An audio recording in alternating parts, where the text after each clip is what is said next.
honesty. Can you say honesty? Honesty. With the leaders and the politicians and the influential people in Jamaica, that they should be honest in dealing with in the way they deal with us. Now again, welcome. Thanks to all of you watching the program. Those of you who watched the program last night on Andre Stevens' program, thanks for watching. It was a tremendous program. Lots of good vibes coming out of that program. And Andre, if you're watching, thank you for having me on last night. I urge all of you to encourage or remind your friends who cannot watch the program today to watch it on my YouTube channel and also to like, share, and subscribe. Today I have 3 guests, and as usual, you're invited to join me in the discussion via phone. And for those of you who don't know the number, neither do I, let me just give it to you now. It's 667-369-8569. It's 667-369-8569. Or you can hit me up in the chat room. As a reminder, we will have 2 periods to call into the program. One at 4:30 New York time, which is 3:30 Jamaica time and 9:30 UK time. And the other period is at 5:30 New York time, 4:30 Jamaica time, 10:30 p.m. UK time. Another reminder is, don't forget to tune into Reggae Global Radio, this station, tonight at midnight until 2 a.m. and relax with the Rebel. Our last broadcast had to be scrapped due to technical issues, but those issues have been addressed, and it's all systems go for tonight. Tonight's theme is 70s, 80s slow jams, and as usual, the selection is fantastic. So make it a date, and don't be late. This afternoon, my friend and colleague Herb Nelson Jr. will join me along with my 3 outstanding guests. My first guest, no stranger to you family, is Dr. Canute Thomson. He's a professor of educational policy, planning, and leadership at the School of Education at the University of the West Indies. Big title, big program, big man. And he's also the head of the Caribbean Center for Educational Planning. We'll talk to him about education, we'll talk to him about leadership, and we'll talk to him about some things that are happening in Parliament this week. He's back by popular request and demand. As I said to him the last time, Doc, consider this your home. Feel free, come in anytime, make we have a chat so that we can inform and educate our family members. My second guest is Luke George Cooke. And Luke George, forgive me, I misspelled the name. Well, not even misspell. I heard something else, but it's Cooke, C-O-O-K-E. He's a community activist from West Kingston. Very popular man, very knowledgeable man. And my third guest is Lloyd de Aguilar, a human rights activist from the People's Anti-Corruption Movement. Some of you may have seen him on TV. He's creating quite a stir. He's very active in that space, as well he should. Shout out time. Continued prayers and blessings for Mama Eileen, Papa Trevor, Ma P, big up yourself and family, Bonnie, stay so, Sassy D, and Mrs. Nelson. Big shout out to the Reggae Global family, the Meadowbrook crew, the Firehouse crew, the Rollington crew, Donovan and the Admiral, stay so, and the crew of hard-working, dedicated, honest members of the JCF and JDF who are trying desperately to keep Jamaica safe and secure despite the challenges they face, and they've been facing for years. Update. It's been an interesting week, family. It's been an interesting week. As most of you are aware, my attorney in Jamaica filed a lawsuit on my behalf against Minister Kamina Johnson Smith and the Ministry of Finance for violations of law and administrative procedures. Remember the theme, honesty, and also transparency and openness and forthrightness. Interestingly, the minister has been largely silent about these allegations surrounding the financing of her campaign to become Secretary General of the Commonwealth since June of 2022. She's been silent until the day the lawsuit was filed. Apparently she didn't know it was filed because she, in her Instagram post, and I'm not media savvy. I don't do social media, but she said that she's not aware of the lawsuit, the paperwork being filed or served on her. While she was doing this, it was already filed. But be that as it may, she said she saw the draft on social media and that the allegations were baseless, untrue, and defamatory. Well, Minister, let me tell you something about Rattigan. When you're looking for Rattigan, and this is to anyone, everyone, you don't have to look far because I'm standing right in front of you. And you will never hear Rattigan say no, because Rattigan will tell you. All you have to do is just ask me. Don't ask people about me, ask me about me. This idea about defaming you, you're a public figure, that's number one, so you should stand scrutiny. I didn't allege anything that's baseless. Like I didn't say you were a bank robber or something like that, and I had no evidence of that. Didn't say that. And the third thing is, truth is a complete defense to any claim of defamation. And you know, Minister, you know, or your attorney should know, or at least when he gets the papers. You should know because you said you saw the documents on social media. And that's why you made this charge. That's baseless, untrue, defamatory. So you don't have the protections that a private citizen has by virtue of being a public official. You don't. And then it's true. It's true. I want to see how your attorney is going to, you and your attorney or your team of attorney and your advisors or whatever you have, how they're going to go around this. In fact, you would have been better served if they had spoken to you back in June. No, back in April when you started receiving instructions from Finn regarding public relations. And who's saying that? I'm mouthing it. But it's in Finn's partners' documents that they started working with you back in April. So if you have an issue with the statement, you need to take it up with Finn Partners and the U.S. government because they filed it with the Department of Justice. So this idea about defamation, and then you're saying it and people are running with it and they haven't even read the paperwork. They haven't read anything. Because if they read it, they would see that the very last document, page 70, very last document says that you didn't file. And that came from the Ministry of Finance and Public Service, not from me. Minister, what a way to break your silence. You should have kept your mouth shut. You've been doing it. And you've had the Minister of Information out of the Office of the Prime Minister, Mr. Robert Morgan. You've had him as your spokesperson on this issue.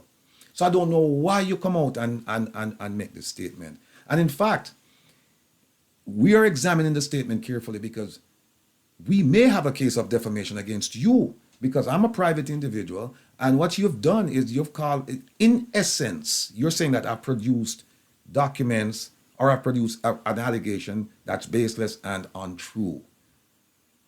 That's not true. That's not true. And it's affected, it has affected me and it's affecting me. So we're going to be taking a close look at what you said. And if there's a need for legal action, rest assured that Rattigan is going to take it. I don't know if you know my background, but you should. Because once you do, you'll realize that I'm like a bloodhound. I went to a school in New York called John Jay College of Criminal Justice. And the mascot is a bloodhound. It's one of the best criminal justice schools in the entire world. And I'm like that bloodhound. Once I get that scent, I don't stop. People who know me, they'll tell you. Talk to some people. Ask around. Once I latch on, I don't stop. And for those of you who are saying that there's some vicious rumors out there saying that the reason I'm doing this is because I tried to date the minister at one point and she must have spurned my request. Let me put that to rest. I've never met the minister. Never, ever met the minister. So you can put that one to rest. So the minister is out with guns blazing, you know, when she was quiet for so long. And as I said, by the way, she has retained counsel. And for those of you who are interested, the lawsuit will be heard in the Supreme Court in Jamaica on May 29th, 2023 at noon. Lots of people are asking me if I'm going to show up.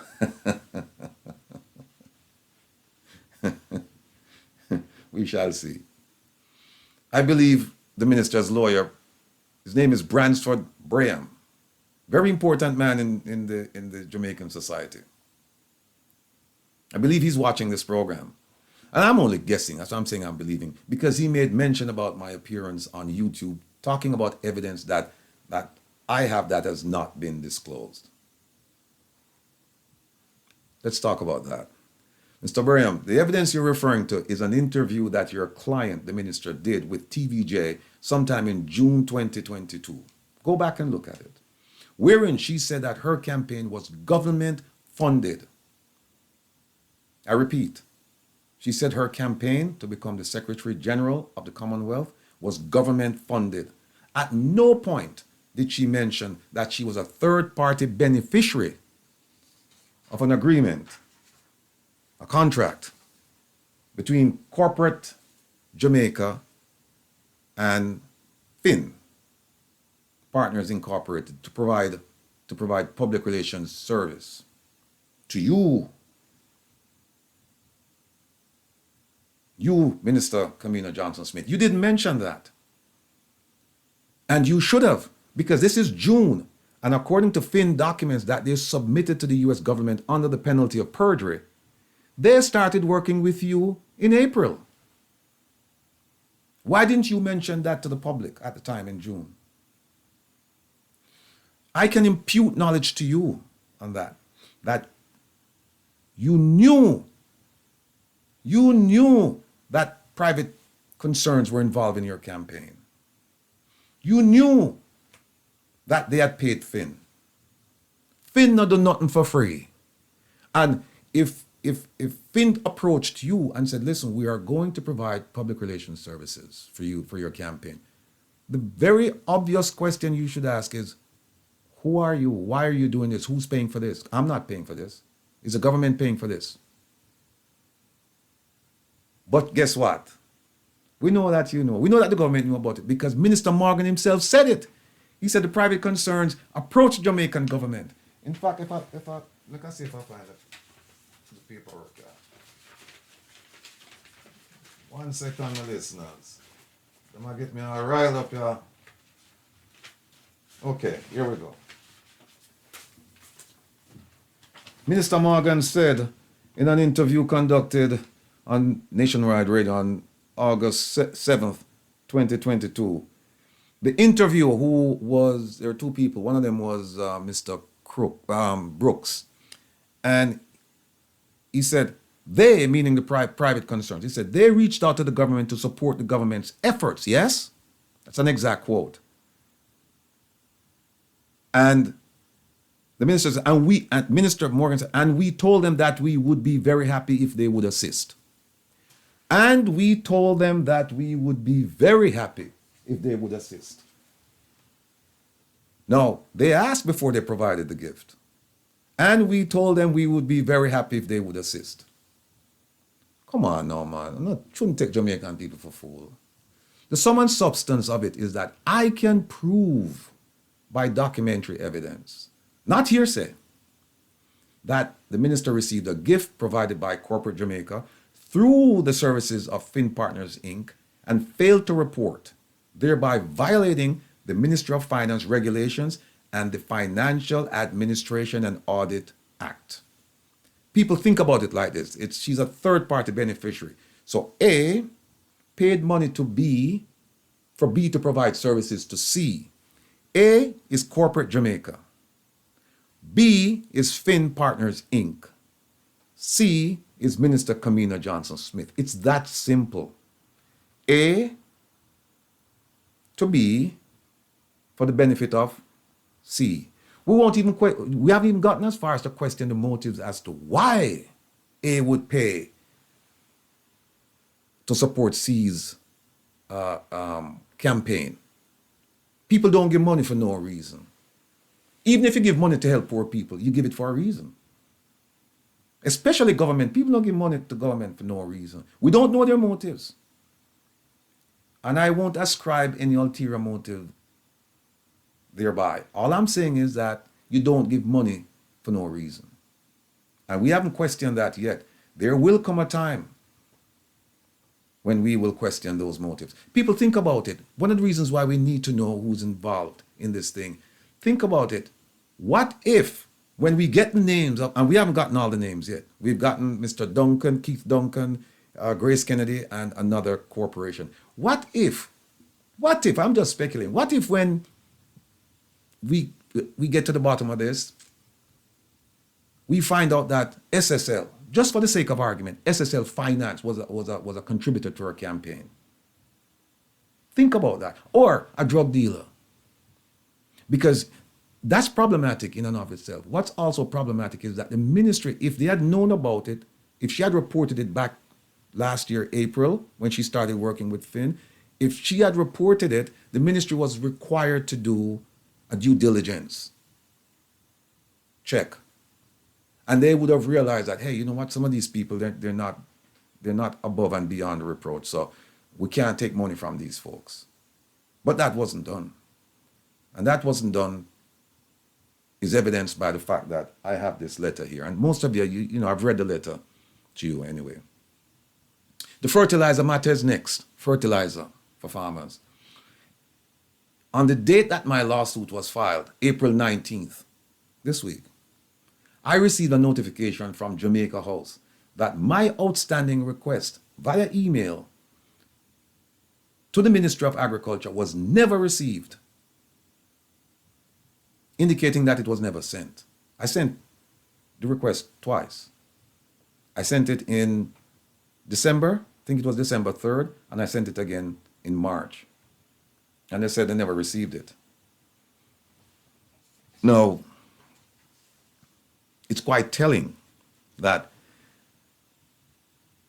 Mr. Cox from Jamaica House sent me, not only did he send me this information, he sent me a list of all the email addresses for all of the government agencies and public agencies. If you want to find out information, there's all of these agencies, they have a point of contact. They have an email address and they have one or two people responsible for providing that information. All of them. Now, what's interesting is that he sent me the list again. He sent it to me back in March and he sent it to me again this week. And when I looked at my two emails that I sent in December and in March, and I looked at the list, the first agency listed, first ministry listed on that list is agriculture, because it's done alphabetically. And when I look at the email address, and look at it's the same email address. Yet, they said they never received it. And the statute says if you send your email to a ministry and it went to the wrong person, that person and the ministry, they're charged with the responsibility of forwarding it to the official person responsible for addressing your request for information. So, I've submitted the request again. Now, several days ago, Hon.Kamina Johnson Smith stated on Nationwide Radio, she loves Nationwide Radio. She not come from my thing. We invite her so many times, she not come. But anyway, she stated on Nationwide Radio that her ministry was instrumental in getting a gift of approximately 2.6 million pounds of fertilizer from Morocco. But we had talked about long time. And she said, we did it when fertilizer was in short supply and blah, blah, blah, blah, blah. And she boosts up the ministry. Bravo. But what she failed to tell Jamaica was the deal cut with Morocco in order to get that gift. Minister, do not forget about the people of Western Sahara. One day, you're going to be called to account for what Jamaica did to those people. Jamaicans, by and large, they don't know anything about this. But we in the diaspora, we've been tracking you. We've been following you. We've been looking at things you're doing under the banner of good governance. The Jamaican government since 1976 supported the people of the Western Sahara until 2016. PNP, JLP administrations alike supported them until 2016. You went to Morocco, you signed a deal. The autonomy of those people are in jeopardy. The autonomy is in jeopardy, sorry. And you got 2.6 million pounds of fertilizer. Tell the people the truth. Not half truth. Tell them the full truth. Then she didn't talk about the deal, but then she went on to say the fertilizer was distributed island-wide to farmers through RADA. Minister, are you sure? Those words might come back to haunt you. We are watching. We're taking notes. We will know the truth in 30 days. Stay tuned, family. The diaspora has been known over the years for making a little noise, but not biting those who deserve to be bitten, particularly the corrupt politicians and governments. Diaspora talk programs, and I mentioned this 2 weeks ago, have been described as talk shops and infotainment because they provided some information and engage in tabloid activities without any meaningful action to correct the identified problems affecting our people at home and abroad. Well, things are changing. This cadre, this group of diasporans, we are different. And for those of you who would be inclined to make derogatory statements about legal action being taken by certain diaspora members, I beg you not to give in to the political hyper-personal attacks. Instead, I urge you to read the documents, and they're freely available. Read them with an open, objective, and critical mind, and come to a decision. Don't listen to rumor. Don't let somebody think for you. Don't let somebody talk for you. If you have problems finding information, reach out to me. I will provide you with those pieces of information. We're living in an information age. Everything is at your fingertips. And plus you have Freedom of Information Act in America. You have access to information in Jamaica where we can get information that heretofore we couldn't get. So they have passed those laws and we need to utilize those laws. There are mechanisms available that we can hold the government accountable. We just don't have to listen to them. No, tell them, prove it to me. Prove it to me. Like Minister Johnson, she said back in that interview back in June, she said, oh, my expenditure for the trip and all that thing. She said, we're going to file shortly. I wonder if she did. I don't know. The Global Jamaica Diaspora Council in America, a satellite of the Jamaican government. And I say satellite because the Jamaican government is largely responsible for selecting a large number of those members. I am warning you, take heed of the Foreign Agents Registration Act. Every day, where it go? Water go well, and one day the bottom drop out. Those of you who are members and you're having your meetings with the ambassador and the consul generals, take heed. Take heed. So we are still trying to establish a legal fund and we'll keep you updated. Again, the goal is for 100,000 Jamaicans and friends of Jamaica at home and abroad to donate a minimum of $100 to establish a legal fund to address certain issues concerning the government in Jamaica. To address the issues in Jamaica in Jamaican, US, UK, and Canadian courts. The money will also be used for public relations activities to address issues where necessary with donor countries and agencies. I wonder if you don't realize, people, how much money come out of Jamaica from donor countries and donor agencies. Whole heap. And look on the place. Look on my yard.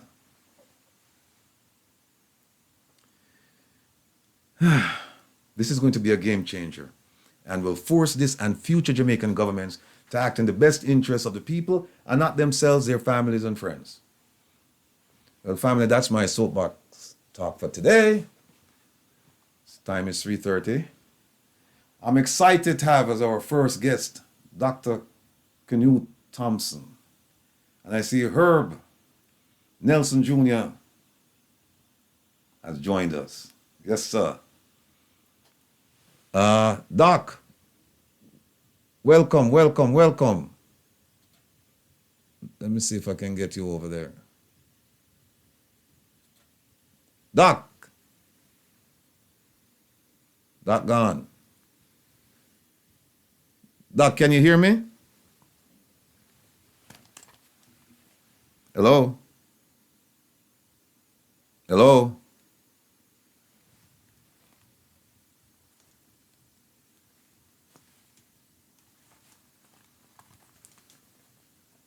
Herb, can you hear me?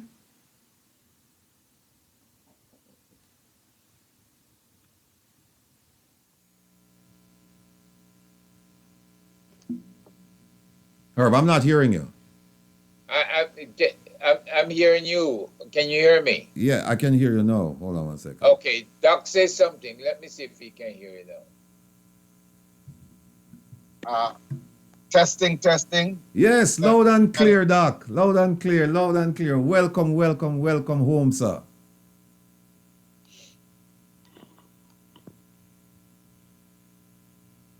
Go ahead, Ratty. Yeah, Doc. I think his signal is... Signal might fade when you go through certain You hear me? Yeah, I can hear you now. You're driving. You're driving, Doc? Yeah, it looks like he's driving. Yeah, he's driving. Yes, sir. Yeah, Not hearing me? yeah, I can hear you now. You're mobile, You hearing right? me now? Yes, I'm gonna be at a fixed location in 3 minutes. Oh, you'll be at a fixed location in 3 minutes. With an emergency situation, Okay. but I'll be in and so you can. Okay. Carolyn, big up yourself. Carolyn. Yeah. So, Doc, do you want us to wait until you get to a fixed location, or would you like us to start the conversation now? Yes, please. All right. Let's just wait till you get to a fixed location because it fades in and out. Yeah, Doc, we'll wait for you to get to your fixed location. How about that? Yeah, he can't even hear you. Yeah. But once you get to Perfect. there you go. Until in another 2 minutes. Okay, all right, no problem. Herb and I will keep talking till you get to your fixed location. By the way, family, I'm sure lots of you have questions out there. You can hit me in the chat room right now or wait until 4:30, then you start calling in. So that's where we are. Herb, talk to me now. I was on Andre's show last night. Yeah. I'm telling. I was listening keenly. Yeah, but big up, man, because him start ask questions that, I didn't want to veer too hard into another lane, So I said to him, look, you need to have Herb on your program, and then Herb will be able to connect the dots for you and take you to where you think you want to go, because he was talking about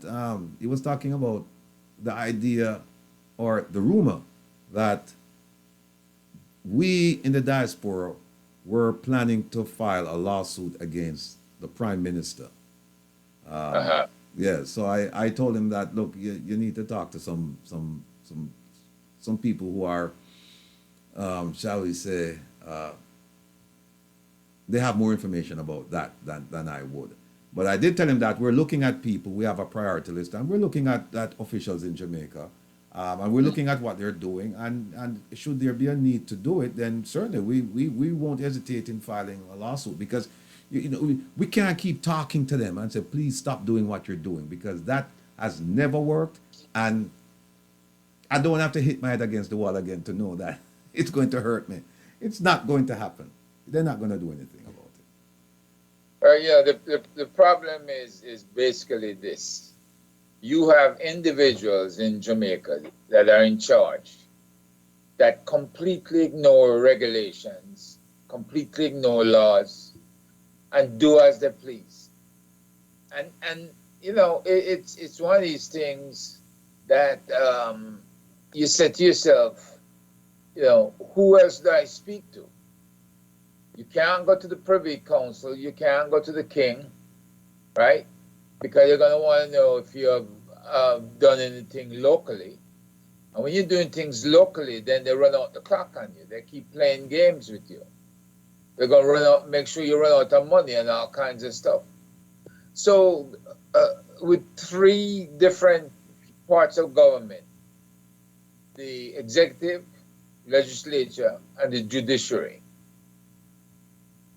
we have tried talking to the legislature, and that doesn't work. It clearly doesn't work, right? Mm-hmm.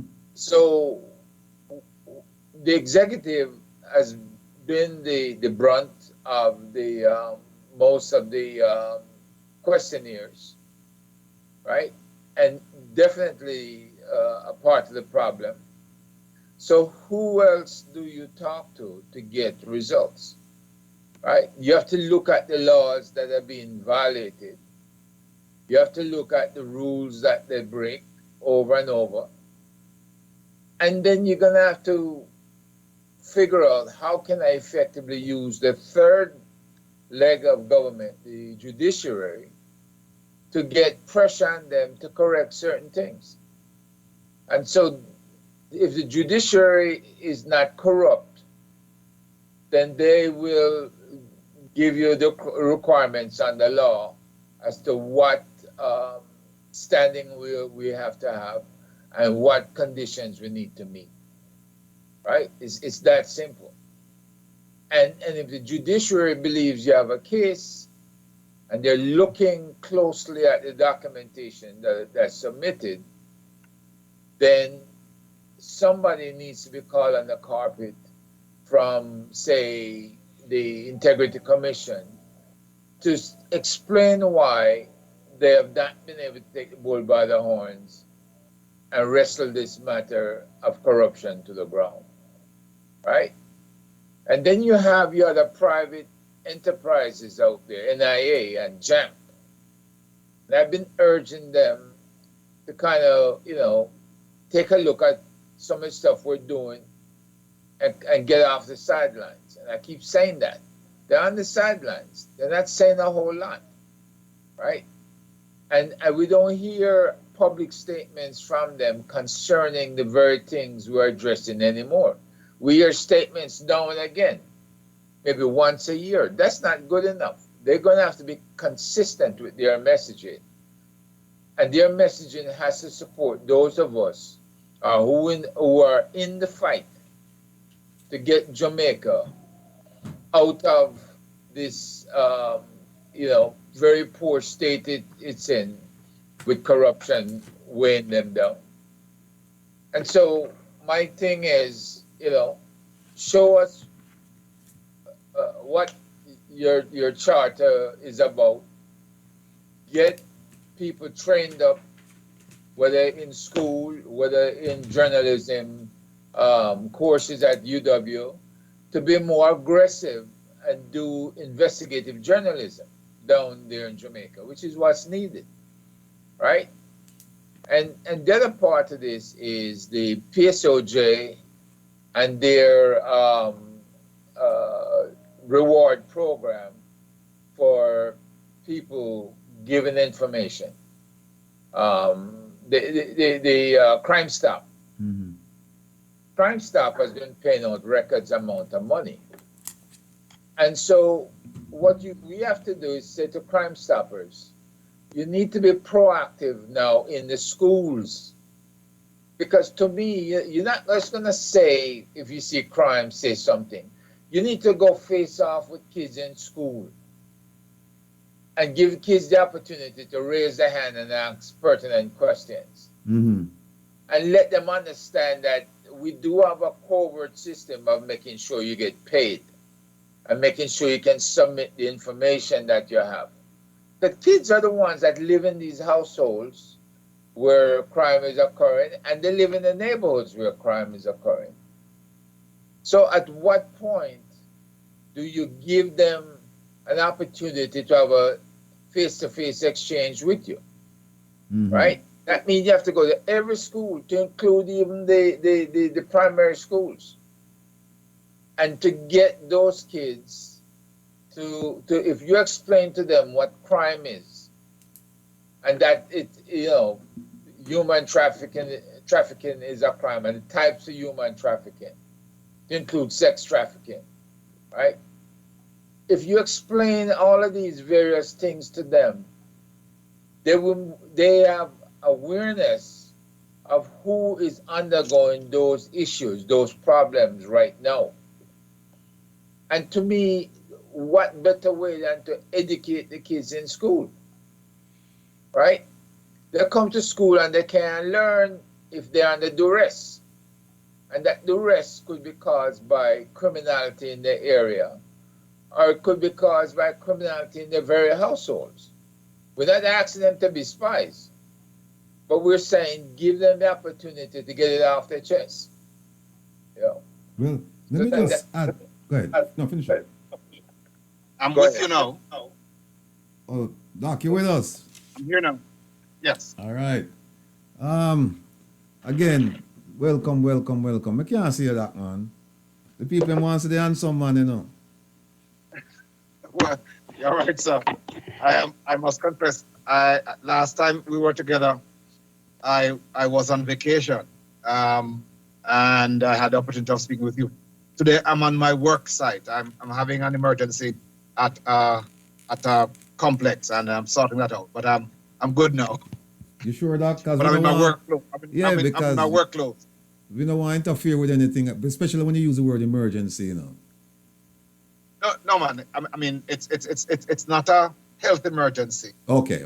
It's a building emergency. Okay. It's a plumbing emergency.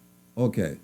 All right. Well, look, welcome. And let me start out asking you about, you did an article this week, and it had to do with the Ministry of Health and the Permanent Secretary. Well written article, and I mean, I was so absorbed in it, and I would highly recommend it to people to go read it. But until that time when they can read it, can you just give us an overview of what happened in Parliament and what caused you to write that article? Thank you so very much, and thanks to your listeners and your viewers, and my pleasure to be here. Good evening, Herb. Good evening, colleagues. The Auditor General had conducted an audit of COVID expenditure by the Ministry of Health and Wellness during the COVID era, or during the height of COVID, which understandably was a period of emergency, and found that there were some 600 million, not 600,000, not 60 million, but $600 million of expenditure, which at various points raised questions. This expenditure included, for example, government saying to a hotel, we need some rooms, book us some rooms. And saying to suppliers, we need such and such amount of materials. Essentially, government was procuring services without the requisite contracts in place, and essentially were given open-ended buying arrangements to various suppliers. The Auditor General found that several of these expenditures raised questions about exposure of taxpayers' funds, risks in terms of quality of service, and open-ended commitments that could result in government spending more than it needed to have spent. Mm-hmm. And this report would have been submitted to Parliament a couple of months ago, and Tuesday was the time when the Ministry of Health and Wellness was to attend to answer questions raised in the audit. Mm-hmm. The big takeaway was that the permanent secretary, the person who is the accountable officer for the ministry, the permanent secretary challenged the Auditor General to show him what law he had broken, dared her to point to a law he had broken in expenditure in the activities he had carried out. Mm-hmm. Raises two problems. One, his actions violate Section 53 of the Finance and Audit Act. Mm-hmm. Right? I'm familiar with that act. Mm-hmm. Right? You should be indeed. But in addition to the fact that there were violations, well, there are three things actually. That was the first. The second is that not a single policymaker, parliamentarian, legislator, pointed out to him in that he had in fact violated the act. But worse than that, worse than those two, was what I call the demonstration of disregard for good governance and accountability in suggesting that if a law were not broken, no wrong was done. Mm. So I challenge Mr. Dunstan Brad to hold accountable any civil servant in his ministry who does something wrong which doesn't violate a law. So what we're doing now is that we're lowering the bar in relation to corruption, in relation to nepotism, in relation to transparency, in relation to value for money, and are suggesting that the only time something is wrong is when a law is broken. The truth of the matter, you can't legislate everything. All right?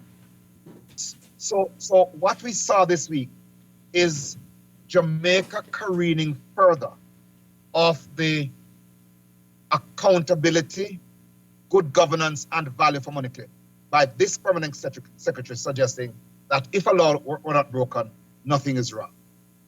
So that was the substance of my article, and you can access it. Your viewers and listeners can access it at leadershipreimagination.com. Could you repeat that again, where you can find it? leadershipreimagination.com. Now, Yes. you said that there's a violation of the Financial Administration and Audit Act. Hmm? How come no legislator pointed this out? Yeah, well, it's one of the failings of the legislature. So even if members of the government were inclined to keep silent to protect their own, I would have expected that members of the opposition would point this out. And it raises questions about their attentiveness, A, and their awareness, B. Because if they were aware or attentive, they would have noticed that something was really off. Right. You know, one of the things, as I travel down this road of being an advocate for poor people, I'm finding more and more that people in general don't read in Jamaica. They don't read. Or they don't read things like this that could have a severe effect on their present and future. People just don't read. I mean, Yes. things like the statute. And when I say people, I'm referring to like legislators. Yes. You know, they don't read. And so what happens is that the mass look to them for guidance. And we, by extension, we don't read because we depend on them to tell us what's in these things. But then they don't read. So we have... They don't read. Right. So we have the blind leading the deaf, leading the dumb, leading the blind, leading the deaf, you know. The failing, Mr. Rattigan, is at several levels. And speaking as a member of the academic community, I'm going to say this now. I've said it before. I'm going to say it again sometime after today. I believe my colleagues in academia have, by and large, abandoned the country. Abandon the by country. failing to raise matters of this kind, to speak to matters of this kind. Many academics are not, and when I say many, it's by no means all. Right. And I want to pay my highest respects to my colleagues who I know use traditional and social media to challenge government, to challenge citizens, to raise awareness, to share their research. But not enough academics are vocal enough about the problems facing Jamaica. And that's part of the reason we are in the position we are. I know Okay. that may not be a very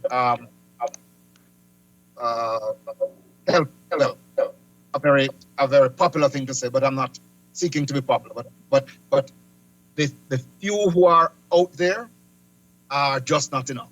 And we as members of the university community have a duty to be leading discourse on matters of public good. Okay. Herb, you want to jump in and talk to the doc? Well, I'm listening to him, and I look back at the earlier article, Doc, and that earlier article had to do when the O'Holness administration cut 50% from the education fund for the University of the West Indies, and I believe UTech also. Am I right? Yes, actually, it was Golden administration. The Golden administration. And Okay. this is part, and I'm glad you raised that, because the But higher education he was the education minister at the time, right? was the education minister, correct. So Okay. you can say indeed it was Mr. Holness himself, yes. He was Right. the education minister. So Right. you're correct. It is part of the challenge we're having in Jamaica, that higher education, the context in which we provide the young with advanced level skills to support their capacity for innovation and critical thinking. Higher education is not a priority for this administration. And the proof of it is in the budgeting. If it were a priority, they would be spending more. The University of West Indies has been ailing since the Golding administration. Prime Minister of Honest, then Minister of Education, cut funding to the university. Were it not for various commercial activities in which the university is involved, it would have had to shut down, because the government's funding for the university is simply well below what it needs to survive. And it's part of the strategy of limiting access to higher learning to promote improved quality of life. The happiness index report is out today, earlier this week. And Finland, for the 6th year in a row, is the happiest place on earth. I share with you the top 6, included in the top 6 reasons Finnish people are happy are A, social support, which includes education system. That's number 1. And at number 6, the top 6, is the absence of corruption. Mm. And that says a lot, all right? When there is corruption, it means that there is less money to provide basic services and high quality services, such as quality education to citizens. Corruption is the reason we have many pothole roads. Corruption is the reason we have communities without water. Corruption is the reason, or part of the reason indeed, we have poorly resourced hospitals and schools, all right? And this is why Jamaica is not a happy place for many people. I see my friend Lloyd Dagler has joined us. Oh, Lloyd is here? Oh, okay. Same here. Yeah, go ahead, Doc. Yes. So my suggestion is that one of the ways in which citizens, academics included, can make a more meaningful contribution to the improvement in the quality of life for our society is in ensuring that quality schools become a priority. The countries in the top 10 happiest places on earth are places like Denmark, Norway, Sweden, Iceland. And what do those countries have in common?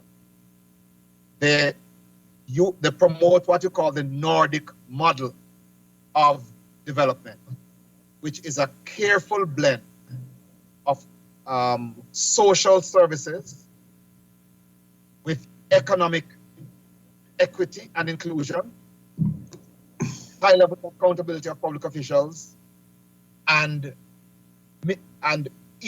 equity in the distribution of income. Finland, for example, boasts one of the highest levels of income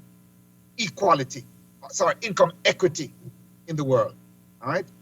Places like Estonia, on the other hand, which uses a capitalist model, has one of the highest levels of income inequality. Jamaica, which is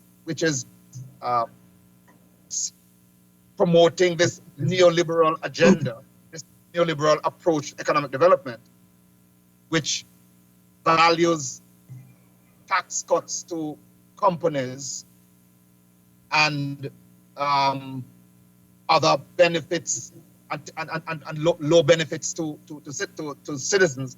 Jamaica has one of the highest levels of income equality. This latest compensation review that the Minister of Finance has implemented, if you look at the spread between what principals of schools will be getting and regular teachers, you will see income inequality worsening.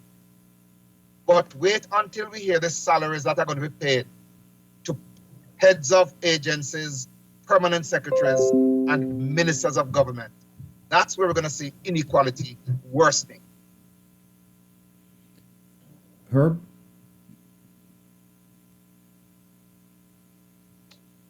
I'm sorry. What I saw, Doc, was in the construction industry. Jamaica rank, and let's assume the construction industry is where we have a good number of our labor force, right? Yes. A lot of people on construction sites all over. So tell me this, why is Jamaica ranked second to last per square meter in building costs? Doesn't that reflect on the monies that are being paid out to build buildings in Jamaica? I look at the let's say Cayman Islands, and they were like about from the top, over $4,000 per square meter, and Jamaica is $1,400 per square meter. How does that translate to fairness? All right. So two things. So just to make a point on the Cayman comparison. Before we start, let me just say that we're gonna go through the commercial break. I know some people don't like it because it's distracting for them because they can hardly hear it. But Kevin told me that if you just mute something, I don't remember what it is. One of these days, Kevin, I'll have him on and he can explain it. But there's a way that you can mute, I think, the radio part of it, and then you go through the streaming part of it and you can hear it, because he said there are two different platforms. But the doc, he's graced us with his time. As you heard, there is an emergency regarding a building, and so we value his time, and we just want to eke out as much as we can. So rather than take a commercial break and then have him come back, because we have our guests, the two guests, they're waiting already. We'll just go through the commercial break. So go ahead, Doc. Sorry to interrupt you. Yeah. So the costs in Cayman tend to be much higher than, are much higher than Jamaica. So the comparison with Cayman, not the best. But Beyond that, the construction costs in Jamaica are high for perhaps three principal reasons. One, we are classified as and we force our laborers into a category called low wage. And so despite the cost that a project might carry, or the revenues that a project might carry, there is the tendency to force our laborers to accept some of the lowest rates in industry. That's one consideration. The second is the security costs.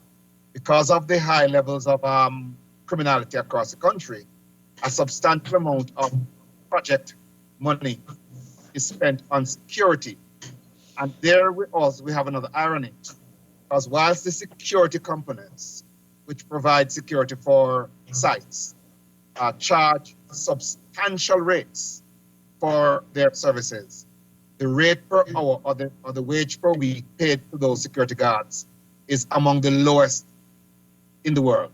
All right, so we meet that, but the security cost is itself a factor. The third reason we have these low wage arrangements is that many of our workers are not certified. They came out of primary school, some of them, high school, some of them, but they do not have vocational certification, and so they are not paid wages as professionals. They're paid wages as just ordinary laborers. And this is something that the government happily is seeking to address through the certification programs offered by HEART. But the solution to that problem is not HEART. The solution to that problem is a better primary and secondary system, which will allow those students to graduate with higher levels of capacity and who therefore can command skills acquisition at the post-secondary level, which is not limited to HEART itself. We have very few engineers and very few top-of-the-line steel workers. Most of these workers are laborers and millwrights who attract very low rates. But the solution is in the education system.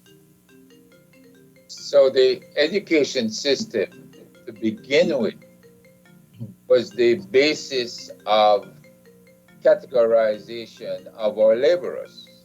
That's correct. And keeping them in that low wage, it's been convenient up until now, would you say?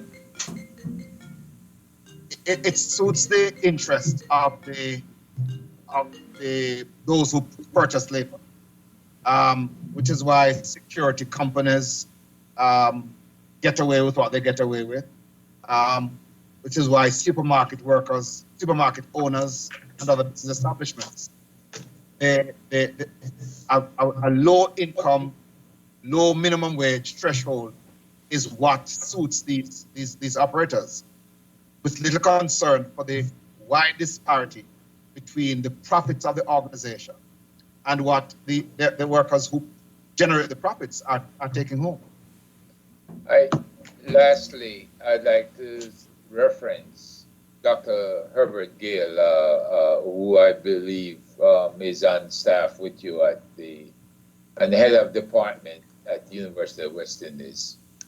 He said to me, and he said in a briefing, that he says, look, since security is such a high cost, if you're going to invest, and I guess our other guests might be interested in this part, since you're going to invest in communities that are underserved, if you say to an underserved community, to the very down himself, look, I'm going to make you responsible for security, and you give incentives that nothing comes up missing, or that the amount that normally is missing on a secured site that they can then show that their impact will be a bigger gain in the bottom line, right? For the companies that are doing the construction. In other words, the Don and his people can hold the cost of securing the sites down. What's the belief when you take a look at that? And service the community with jobs at the same time. All right. So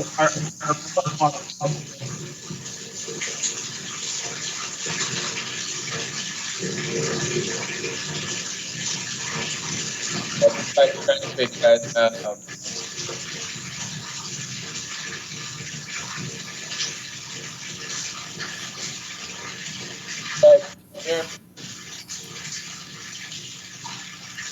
One to the Here.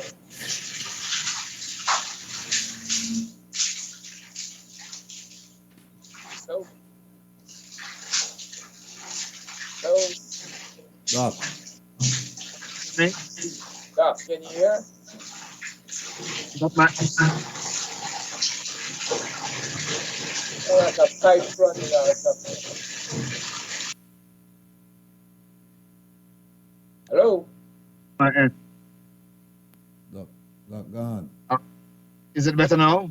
Oh, yeah, we Yeah, can hear you, but we can't see you, but that's fine. Because we're finishing up now, because we have Lloyd sitting there, we want to get to Lloyd, Doc. So, Engaging the community leadership, the community done, Right. lowers the cost, or lowers the risk of losses.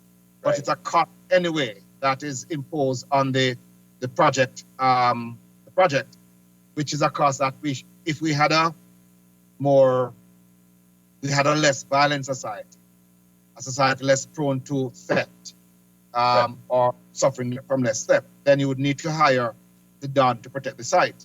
And if those youngsters who are in the community were gainfully employed, had gone to school, done well in school, and were running their businesses, busy selling meals or selling other products and services, they wouldn't have time to come and fill for the site.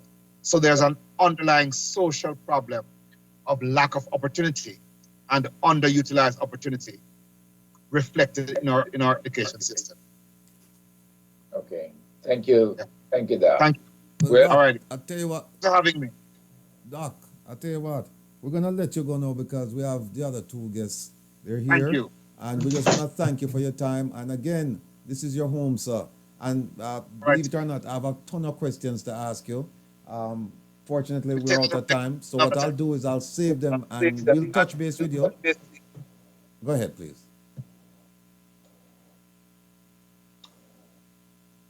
Oh, he's gone.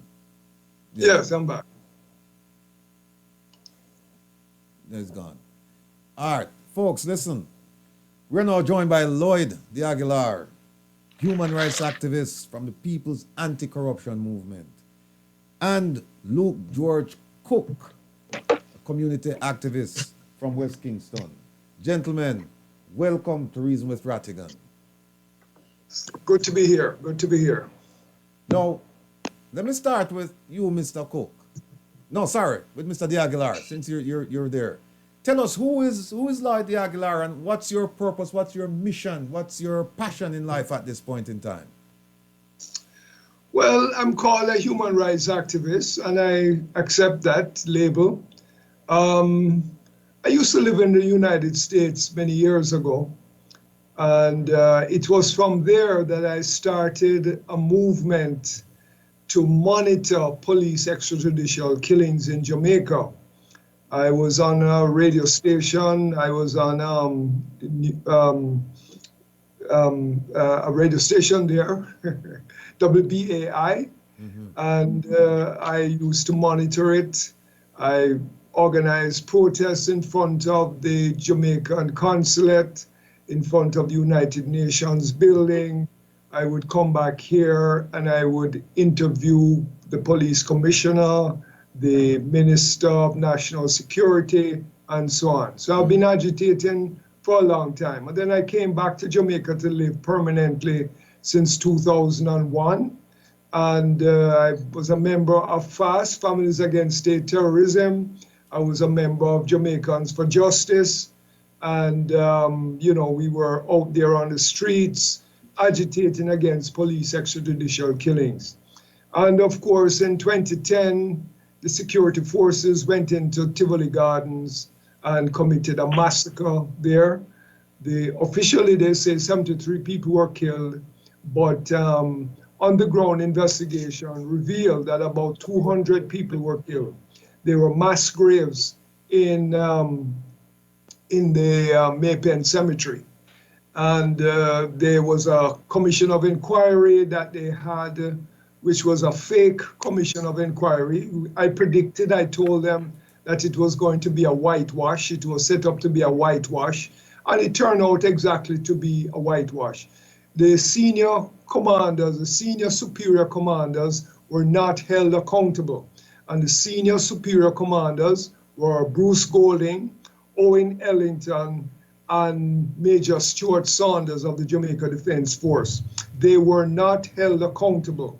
If Jamaica had signed the statutes of the International Criminal Court, they could have been brought before the International Criminal Court and tried for crimes against humanity.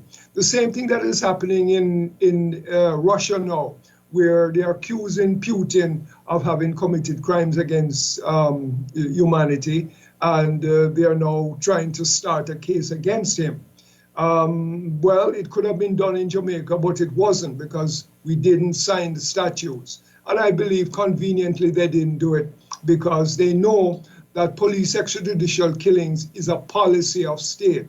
Just very recently, Andrew Holness was on a platform, and beside him was Peter Phillips, who was a former Minister of National Security.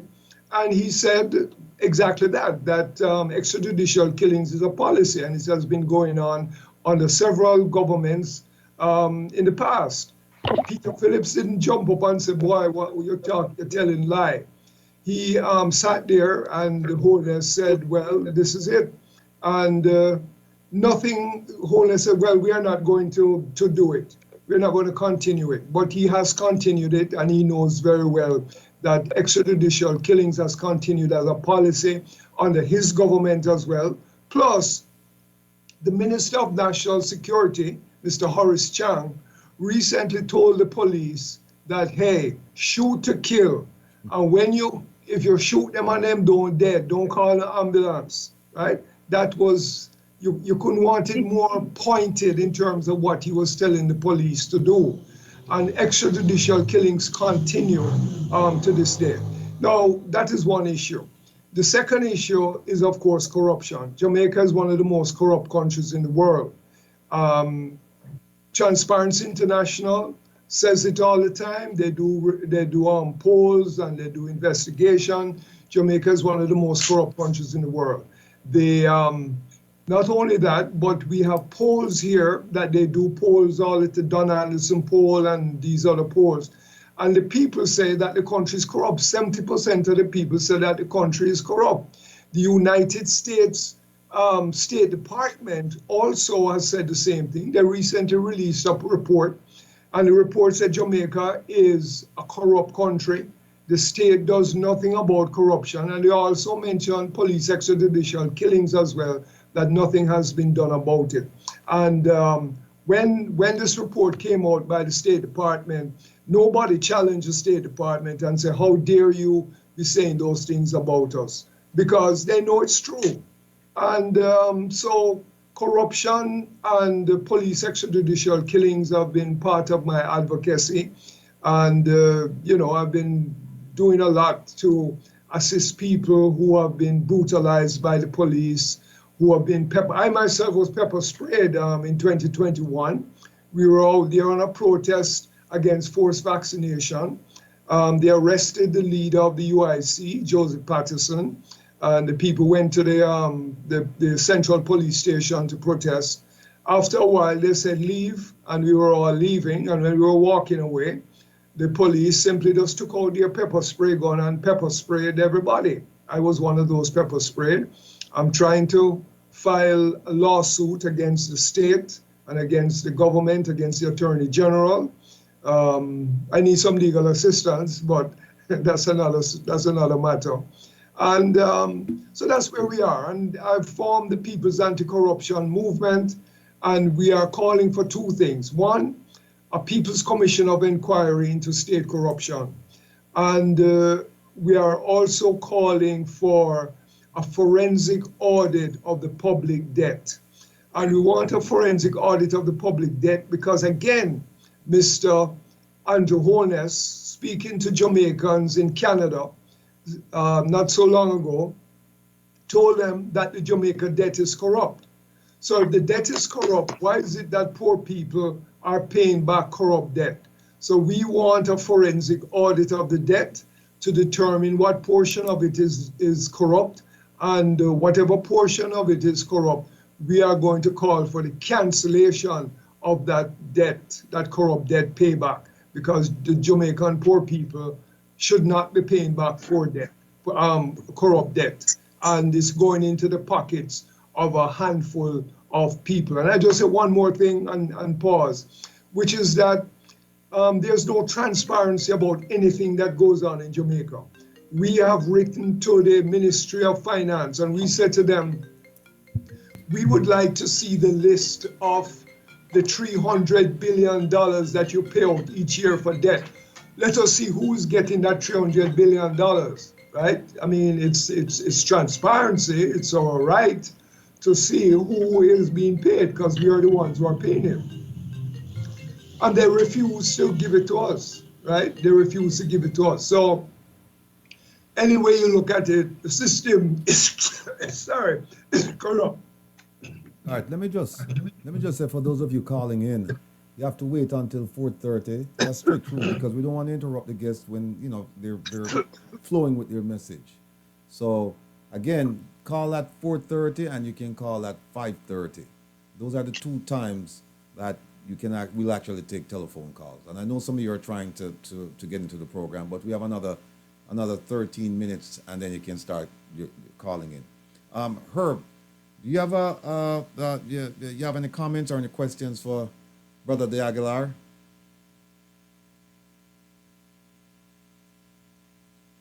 I hear you. Oh yeah, here we go. Sorry. Yeah. I was saying that Lloyd and I go ways back, all the way back to 2010, when they had the event in Tivoli, and then they had the hearing later on. What year was the hearing, Lloyd? 2014? 2014, yes. 14, right. So we really started talking in 2014, 15, because I recognized that the hearing that they were having to decide on various, it was termed, what was it, the Tivoli Commission. West Kingston Commission of Inquiry. Western Kingston Commission of Inquiry. I said to Lloyd and I said to the attorney at the time, I can't remember her name, but she was a Chinese lady, Lloyd, if you remember her. Was representing the Tivoli Committee? Yes. Oh, that's Carol Da Costa. Da Costa, right. Not right. Chinese. Yeah, okay, I got you. But to me, it was worthy of a truth commission because none of what they were saying I fathom to be accurate, right? When you blame the victims for their own demise, you blame people who can't defend themselves. Yes, they use the, we're willing to die for Dulus as a clarion call, right? And yes, people who were dressed in white supported Dulus. But the bottom line is, when you went in and you engaged them and you killed people, the weapons found was incredibly low, right? So they had to go back and say, oh, no, we got to go search for the weapons. Well, I thought your entry into Tivoli was predicated on the fact that there were all these weapons that Dudus had shipped into Tivoli Gardens. And there were no weapons to be found. And you had all these dead people. As a matter of fact, Siaga himself had said it was like 155 dead people that were there. And what made sense to me at the time was the fact that there had to be an outside force employed in Tivoli, because you had the JDF saying they weren't listening to the transmission from the U.S. Navy P-3 Orion aircraft. The JDF said that. That means somebody else was listening to that transmission. The JDF identified the helicopter as their reconnaissance methodology and surveillance, and that's who they were listening to, the people up in the helicopter which belonged to them. The P-3 Orion aircraft belonged to the U.S. Navy, right? And that Orion aircraft was communicating with people on the ground, which to this day I believe to be part of the task force that the U.S. employs around the world. And the fact that you had dead bodies in Maypen before the action even started tells me that they were dumping bodies there long before the JDF main battle force moved in. Yeah, there was a mass grave in Maypen Cemetery, but let me just say very briefly, the US and Canada trained the JDF for the operation which took place. They went up to Up Park Camp and they were training them for the operation. They were training them for how to use mortar. Using mortar against civilians is a crime, is a war crime. And they used mortar, they destroyed houses, right? So that is what they did. And the superior commanders, as I said, they knew what was happening on the ground. Bruce Golding knew what was happening. He was interviewed afterwards and so on. Dudus Cooke and his members, yes, they did engage at the beginning, the security forces, but guess what? They couldn't manage the security forces, so they ran away. They ran away almost immediately. And having run away, they two went through a little gully, and Dudus Cooke went through a gully, and they took him away. He ended up in a government house in St. Anne, if I'm not mistaken, the place was. That's where he ended up. That's where they caught him, right? So there was no serious confrontation against the security forces. But having captured the area, they went in there and they went house to house and they killed whoever they wanted to kill. That is the way the Israelis do it in Israel, in the West Bank. They come around and they say, listen, we are coming in here after the terrorists, so you better move out. And if you don't move out, then guess what? You are a legitimate target because you are a supporter of the terrorists that they are fighting against. And that is what they told the people in Tivoli Gardens. They said, we told you to leave. We sent a bus. And because you didn't go on the bus and leave the area, you are an associate. And so therefore, you're a legitimate target. And so they went in there house to house. They killed who they want to kill. They beat up who they want to beat up. They robbed people's money. They took them to Seprod, which is a nearby compound, and they had a camp there, a detention camp. And they used one of the buildings at Seprod to fire mortar and to terrorize the southern section of Tivoli Gardens. And they took out inmates there and killed them, and they, and so on. And when they had that commission of inquiry, those things were never investigated. I will even say one more thing. They had a sniper on top of the Kingston Public Hospital that would be able to shoot people in the northern section of West Kingston. That is also a war crime, because the laws governing war is that you don't use hospitals as as a place for war. That is supposed to be a neutral spot. These kind of things were never covered by this commission of inquiry. And it's because I went in there and I was trying to bring these things to their attention. Why they got rid of me almost within a matter of days. Yeah, I remember. I recall that. I was expelled, and that's it. And so it turned out to be, as predicted, a whitewash. Bruce Golding, the police commissioner, and the head of the army were not held accountable. And as far as I'm concerned, they are still due before a court to be tried for the crimes that were committed in Tivoli Gardens, because there is no statute of limitation where war crimes are concerned. If you committed a war crime 20 years ago, you can still be tried today for the war crime which you committed. Now, what were those crimes documented with any international organization? Well, that is a very good question, because the plane that you were talking about, right?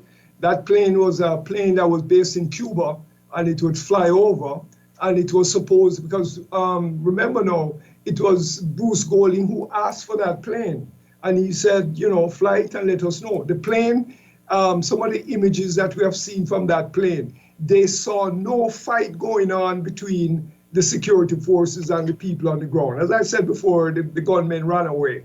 So there is no image of any fighting taking place. What they have images of is the mortar landing into areas and destroying the houses, and the soldiers walking up and down the street. And I will say this, I've spoken to people there, and a few of them said them see a few white men inside there. Them see a few white men there as well, right? So American soldiers were, I don't say they were fighting, but they were monitoring the situation, and they knew very well what was going on. And so Bruce Golding, what he did was he said, and I know this for a fact, that people were calling him from Tivoli and saying, boy, the soldier, they might do this, they might do that, they might kill we. And Bruce Golding knew right away.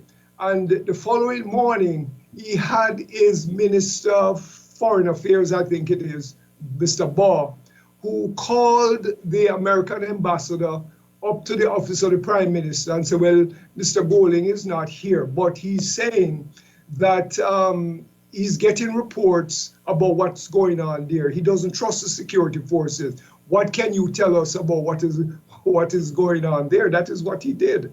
So there was an association between the Americans and the government in terms of what was going on. And, and also the Americans, they had a report saying that Bruce Golding was a known criminal associate of Dudus, right? That is what they said. Bruce Golding was very upset, but he didn't do anything about it. They just said, you're a known criminal associate of Dudus Cooke. So Bruce Golding is very compromised in terms of what happened there, and nothing has happened to him. All right, let me jump in. Are you telling me that Special Agent Rattigan's favorite person, Dr. Chang, was never mentioned? All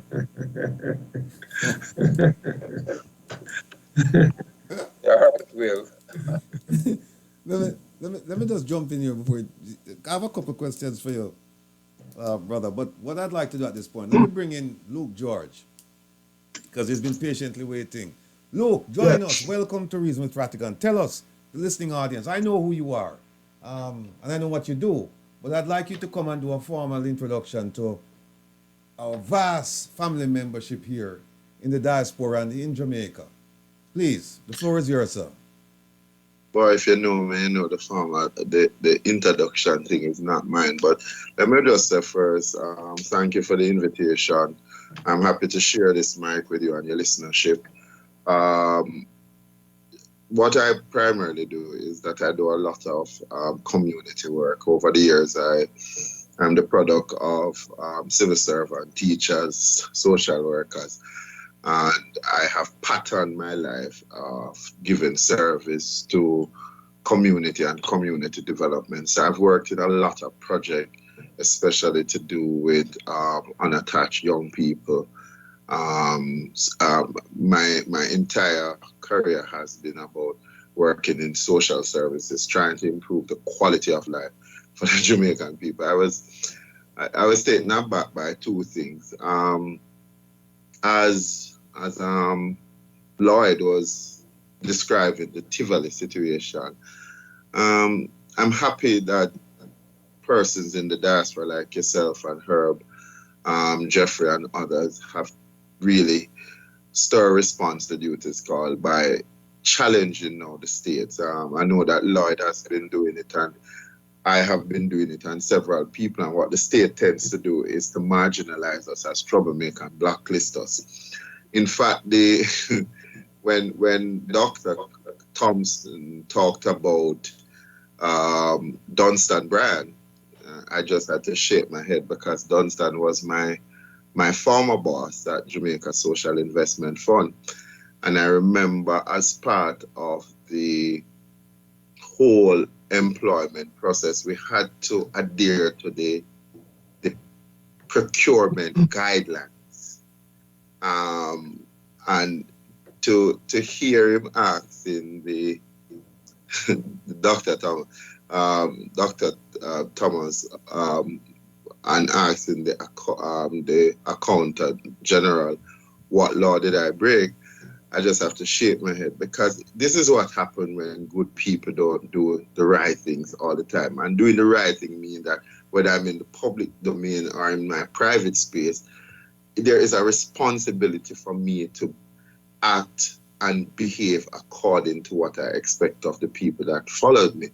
And I remember being at JSIF and the current head of JSIF, they formed a coup and got me out on the basis that I defrauded money because they gave money to a particular politician and the politician did not adhere to the procurement guideline, and I wrote a damning report about him not doing that and that the benefit that should have gone to the beneficiaries, the beneficiaries did not benefit because it was a reading program and you can't have 120 children in a space and then you use your political influence to ask everybody in the community to send them children. I mean, I was at JSF until 3 o'clock one night photocopying material just for those children to get it. And I remember writing the report and that the man called me and said, me not take out certain things out of the report. My head I go up on the chopping block. Next thing me get a letter from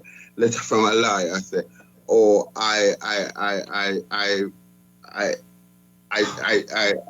transferred funds into something that I was getting cut out of the payments of funds that were being transferred from JSIF. I was at JSIF and people would send me gift like wines and cash from contractors, and I would say, no, I don't want it.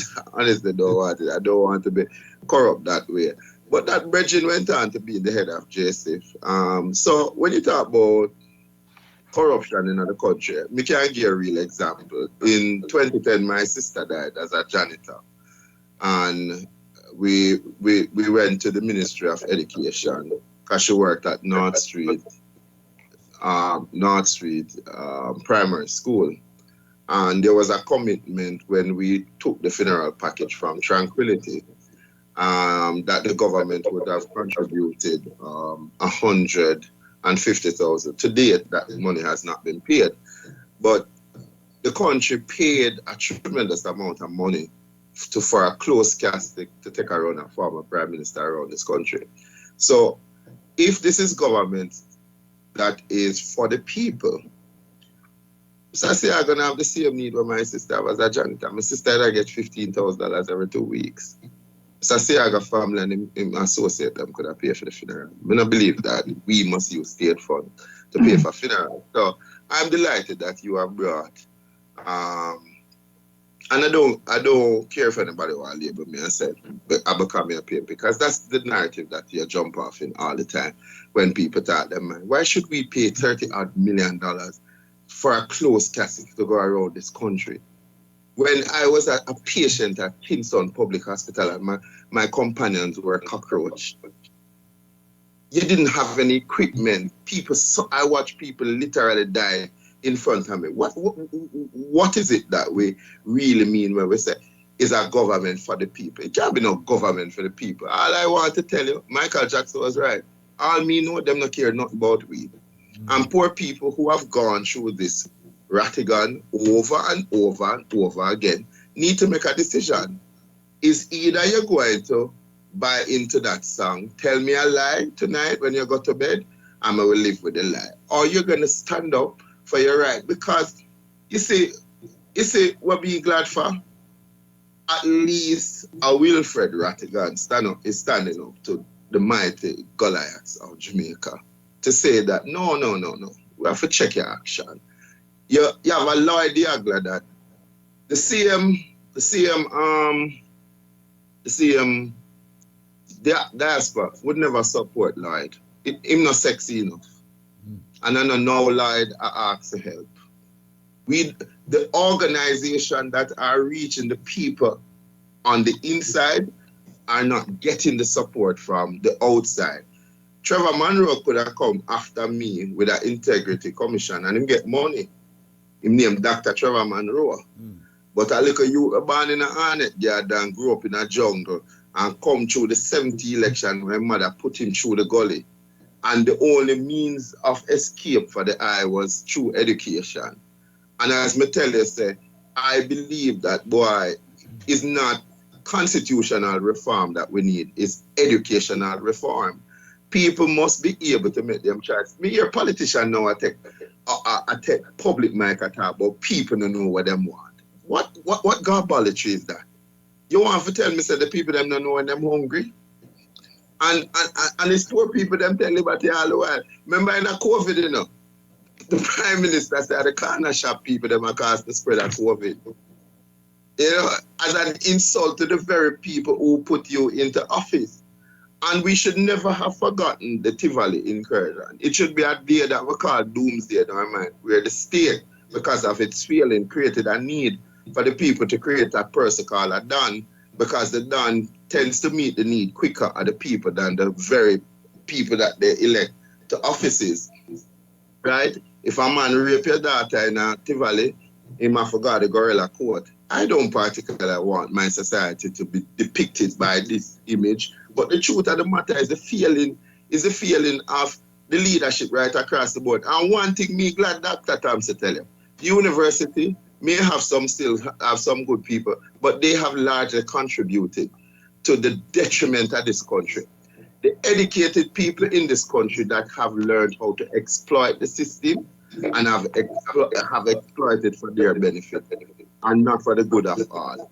And I just want to tell you, sir, it is time that we move this thing now from attack. I'm happy that Lloyd have a movement to support local movement that is going to bring about some change. Because here, Lloyd, I tell you, sir, the same fund where you collect for the legal funding, he wants some money to start charge the government. Because it is when these actions now, Ratty, becomes the reality where ordinary citizens can see a group of citizens holding the government accountable for action and atrocity that they are commit against their people, and start to have some wins that you're going to see the Jamaican people again. The spirit are going to get ignited to fight. Me tired for look on the zinc fence where you put down the so while them live up so in a them fancy house, they leave us there. And every year democracy starts at election campaign and ends the day when a government is put in power.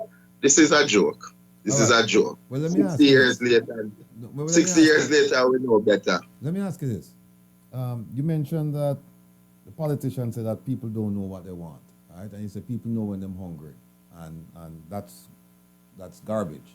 But isn't there a plausible argument to be made that every 4 or 5 years or so, the people get a chance to dictate the course of the country for the next 4 or 5 years, and the same people that we're talking, that the politicians saying they don't know what they want, that in truth and in fact he might be making a point, because if they complain now and then they get a chance now to remove those representatives, like you said, democracy starts at the beginning of the election cycle, so them come around and then give them the $5,000, the 2-piece chicken, the T-shirt, and suddenly people forget that them hungry for 4 years. Look here. And what's your take on that? Look here, Ratty. it didn't start here. It didn't start here. In the early 60s, 70s, as a youth growing up in the inner city, remember, say, if you never go out to vote, at the height of when these two political dynasties. So let's talk about Kingston and St. Andrew. Kingston and St. Andrew have 15 gangs. 8 belongs to the PNP and 7 belong to the GLP. Right? The whole idea of building the police headquarters in no man's land, the land that used to collect the bodies of community people from either side in the 70 war, that falls in South St. Andrew and another part in West Kingston. That is where they're proposing, because them say if them can curtail the mother and the father of crime, then them can put a damper upon it. In those days, we understood that if you didn't go out and vote, you would get up and you see a dead dog out of your gate. They would stone your house. You would get 24 hours to leave. Mm-hmm. The people's will were broken, right? During those times, and it happened over several years. I remember as a child, I'm a child of the 70s. I got up about in 79. I remember that there were dead bodies of my neighbors that were put in a fridge, and those people were labeled as laborites, and they were killed. And it sent a fear in everybody, say you had to go out and vote. I also remember as a child that I was recruited to mark ballots in a particular church in the community for the success of the People's National Party. Me remember somebody literally recruited what them did call the quote-unquote bright youth them time there. And you go in there and you mark ballot, you mark X till your fingertip burn you. So there is a learned behavior by the Jamaican people similar to that of slavery, where they break your will to believe that this party really care for you, and therefore to be disloyal to it, it's almost treason. You must be uprooted and run out of the community. People don't understand that is how these communities are set up. So if you're looking at Kingston right now, Ratty, every so-called uptown community have a garrison community, and those people understand that them breed, the whole purpose of them breeding, not having good quality, is because them have to make sure that them keep on showing loyalty to one of the two political dynasties. And those people have just taken the disadvantage of it. Because who is going to ever pay a fool? Nobody's going to pay a fool. But the truth of the matter, Stockholm Syndrome has stepped in, and a lot of public education. It's not like when I used to be a student and used to go downtown and one man like a Wilfred Rattigan come read the paper in St. William's Grand Park, and then you explain to the people exactly what is happening. Nowadays, them have the phone, but them don't know how to research information. And Lloyd has pointed out, it is hard to get any information in Jamaica. And once you start to raise your voice against certain system of oppression, you are going to be labeled. You probably don't have a work. And a man, we just send a man come warn you, you get a first one. And nowadays, I don't know if them warn you anymore. More than you're the pan and enter, you know, say you them send for. They have used the same methodology of the people that they are fighting against to keep the people of Jamaica oppressed. So if you live in a particular space, you have to understand the dynamics of that space. And that is why when Doc said, if we never have such a high level of crime and violence, that walks hand in hand, then people would probably be more willing to speak up, because it's just like the other day an incident happened and I was mediating. A young lady came to the police station and she was giving her a version of what happened. And her mother come and said, I'm not telling you to get involved in that, because one of the boys that were involved in the action, his father is known as a Don. And then you wanted, so people still live in real present fear at a gun. It's not like you were in North America where the man look on and said, I'm glad you did it, so. Why you think people are left them place in a drum? You think happy people happy why them willing to take the risk of taking their children across the Mexican border just to get out of this place? Brethren, if you talk, you say you must be prepared to die. I am prepared to die for what I believe in, because I ain't gonna be no slave to no brother. But me know so them lock plenty door in my face. Them take me from certain position because them say me a loose cannon. So the truth of the matter is that the education has to go on. And this is why a victory for a Rattigan against a Johnson me. Because look here, look how terrified Miss Johnson Smith made a scenario between she and AJ and Nicole. You remember what she said? She said she was afraid of what AJ could do to her. Now, if you come from one of the ruling dynasty, them, oh, you can afraid of AJ. Your father is a big politician and probably one of the best statesmen we ever have. True. You have virtual white man on the other hand, where nobody can call them the man the name in a corruption. But you, if you as the minister tell me, the public say, AJ asked you to have sex with him, and he might describe some sort of out of the world position where he want to put you in. Are you afraid to bring lawsuit against AJ? Then if you're afraid of AJ, what kind of power AJ has, who AJ have on a female, that you afraid of, that you not even the one go police station.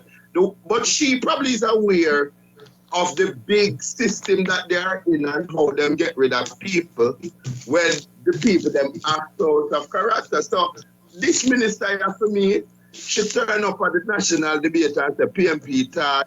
PMP know to be good storytellers. She is one, she plus her 60 other two colleagues. Honestly, if them did love Jamaica, I think the best thing for them would be to basically resign. Them now fight for term limit. No politician not even got parliament in this country. And yet them still on the list. So them are got dead in the position before them actually get up. And the truth of the matter is that if you try to promote community people, the same system oppress them, because the community, we have learned Rattigan the behavior of disliking each other. You know, so what you know, so the story come out. You go sue the minister, and then it's because them never take you as commissioner, you're bitter. And somebody is listening to that and saying, but hold on. Me like so the brother stand up. Me like so the brother call them out and I say, if you have too much double standard, then you cannot effectively communicate with the young people at Jamaica. And so when you were telling the story of your experience at Woolman's and leaving, and the boy is saying to you, sir, we believe that you are the man for the job right now. It's a desperation that young people feel. And that is why they were drawn to do this. The young men went into Tivoli Garden on their own free will to fight against the state because they saw Dudus as a possible option. The only third party can beat them to political dynasty if you have a third party called Supreme Ventures party for the Jamaican people. Because as my cousin rightfully said, JLP means Jamaican love poverty and PMP means poor nigga poor. It's 60 years ratty and the poor people in Jamaica still at 75% and a struggle. Them don't know how them are managed. Well, we don't know how we are managed. Well, let me bring in Lloyd into the discussion here, and then I'll turn it over to Herb. Lloyd,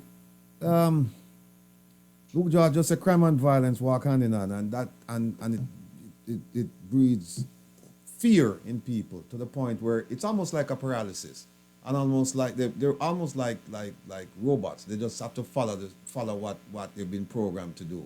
And so the idea that I can sit here and say, well, why don't they do this? I have to understand that they cannot do that, because that's, as we just said in Jamaica, and also the things set up differently. Given all of that, what's your prognosis for the future concerning corruption then? How do you address corruption when people are paralyzed by the situation they find themselves in? How do they address the people in positions of power to say, listen, you need to curtail these actions because they have a deleterious effect on the communities? How do you get them to listen? All of that. Rattigan, before Lloyd, I want to ask you one question, Rattigan. Yeah. Why was Miss Johnson Smith interested to become Commonwealth Secretary when them know that their agenda was to move to the state of Republic? Why would we invest $99,000 in a race when you know that for the last 25 years, just to show you how dishonest these people are, we're not having discussion behind closed door about constitution reform and removing from a state of the Commonwealth to a republic? Why would we spend the money when cockroach are people's companion at KPH? Me just not understand reasoning when it not look logical. Well, here's when poor people go cockroach and them a company, Well, but we here- wanna go on the door if I have a fly. here's another. I'll add a piece to that. Why is it that Jamaica decided to field her own candidate when there was a consensus? There's a consensus in CARICOM that CARICOM would support Baroness Johnson. Why? We didn't have to spend that money. We spent what, $40-something million for a failed bid? Why? We didn't have to. So the question, go ahead. Can't hear you.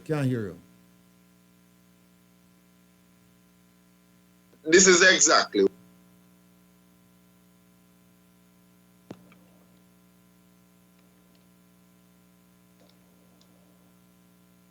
Can't hear. Yeah. You can hear me now? Yeah. Can hear you now. Yeah, so me I go make my brethren like there. People, you have to go back to the days when we can't talk them is about what really affects us. Because here's what is true. While these government ministers and permanent secretary, church leaders and private sector, the young people in Jamaica don't believe a word they say. We don't have no credibility when it comes to young people. People follow on for the rum.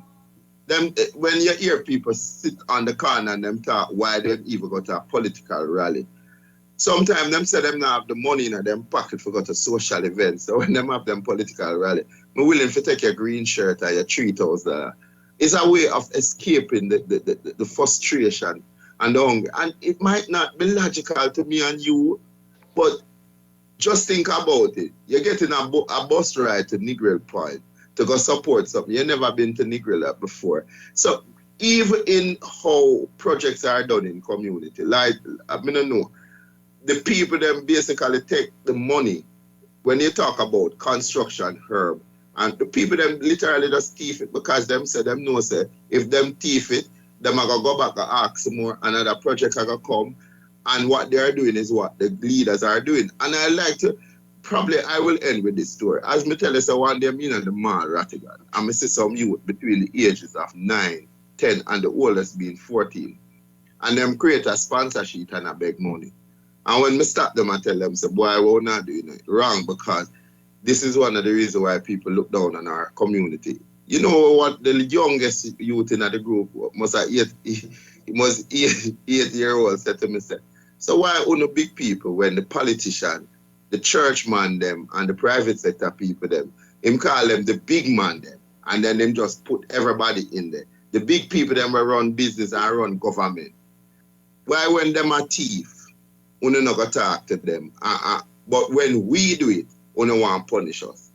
You see, so you have to see, you have to look on it in terms of how young people now view the political system. They have no respect for it. They are literally using it for what them can get out of it. But them don't have no respect. And because we don't have that leadership now that is going to take us to the next level, because I just the two of them we know since independence, you know, we don't know nobody else. And they basically have created in the minds of the Jamaican people that the only thing them can do is go in poor and come out rich.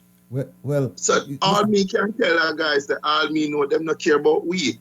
And it's now left up to us, and I'm happy that people have now joined outside of Jamaica. Because one time we don't want left the diaspora them to a part of the government conspiracy. But we're glad to see some people finally start to show up and I said, and them voice love Jamaica to the point that them willing to lose what they have worked on as capital and have given to the country, but to add value to it by adding their voice, but not to adding their voice. I'm glad to say you're one of the few group where finally start draw a lawsuit, because Lloyd Diagla tried in the Tivoli incursion. If Lloyd did have money to pay for some sophisticated lawyer, he would not have been put out there. He would not have been put out there because he was one of the only voice in this country that was, not even the people them in a Tivoli were go out there with the dog in the shirt, was advocating for their right like Lloyd Diagla, and yet still is one of the man who get the less support around here in terms of his agenda and wanting to empower the people. So we have to support organization like Lloyd, and we have to continue to hold them feet to the fire. I agree. Them can't get away with it. No, I agree with you that what we have to do is we've talked long and hard enough, and we've raised the issues. The problem is not that we don't know the issues. The problem is that we don't take action on the issues. And so you're right. We have to make object lessons out of some of these people.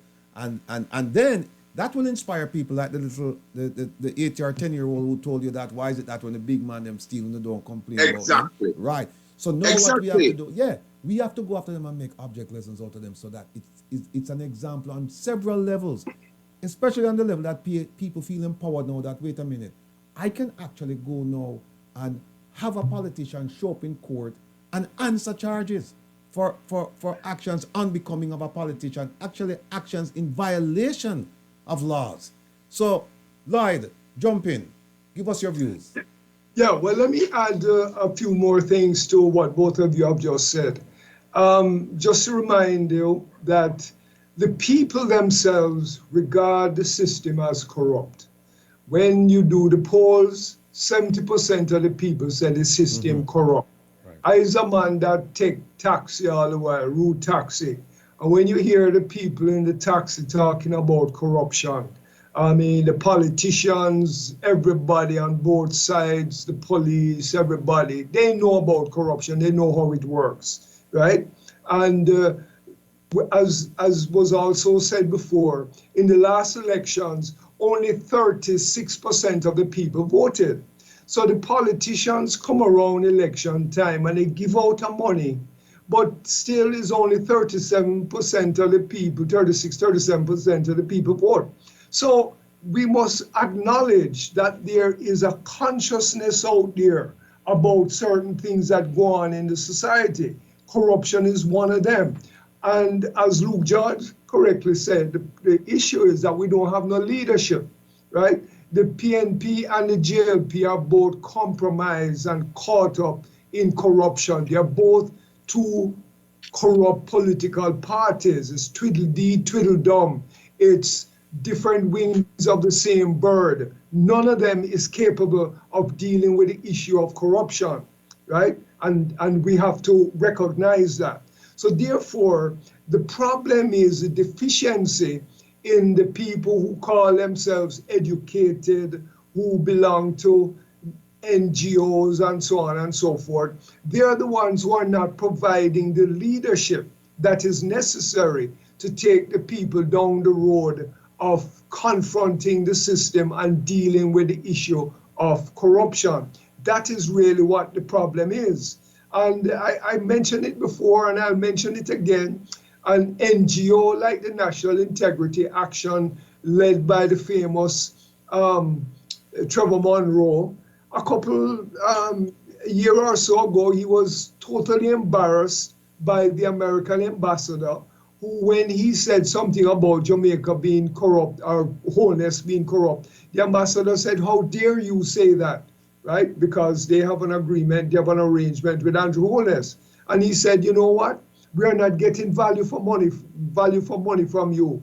And in a couple of days afterwards, the USAID decided that it was not going to fund Trevor Monroe's National Integrity Action anymore. The money was totally cut off.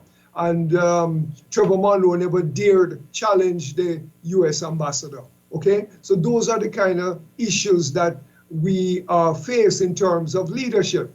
And the other thing is the trade union movement. The trade union movement is totally compromised. They are aligned either with the PNP or the JLP, or they are corrupt. They are just there getting union dues from the workers in order to enhance their status, drive big car, live uptown, and live the big life. But when it comes to really seriously representing the workers, getting them united, dealing with the issues of minimum wage, public sector deficiency wages, and so on and so forth, they don't get together and try to come up with a policy from the working class point of view. They don't do that.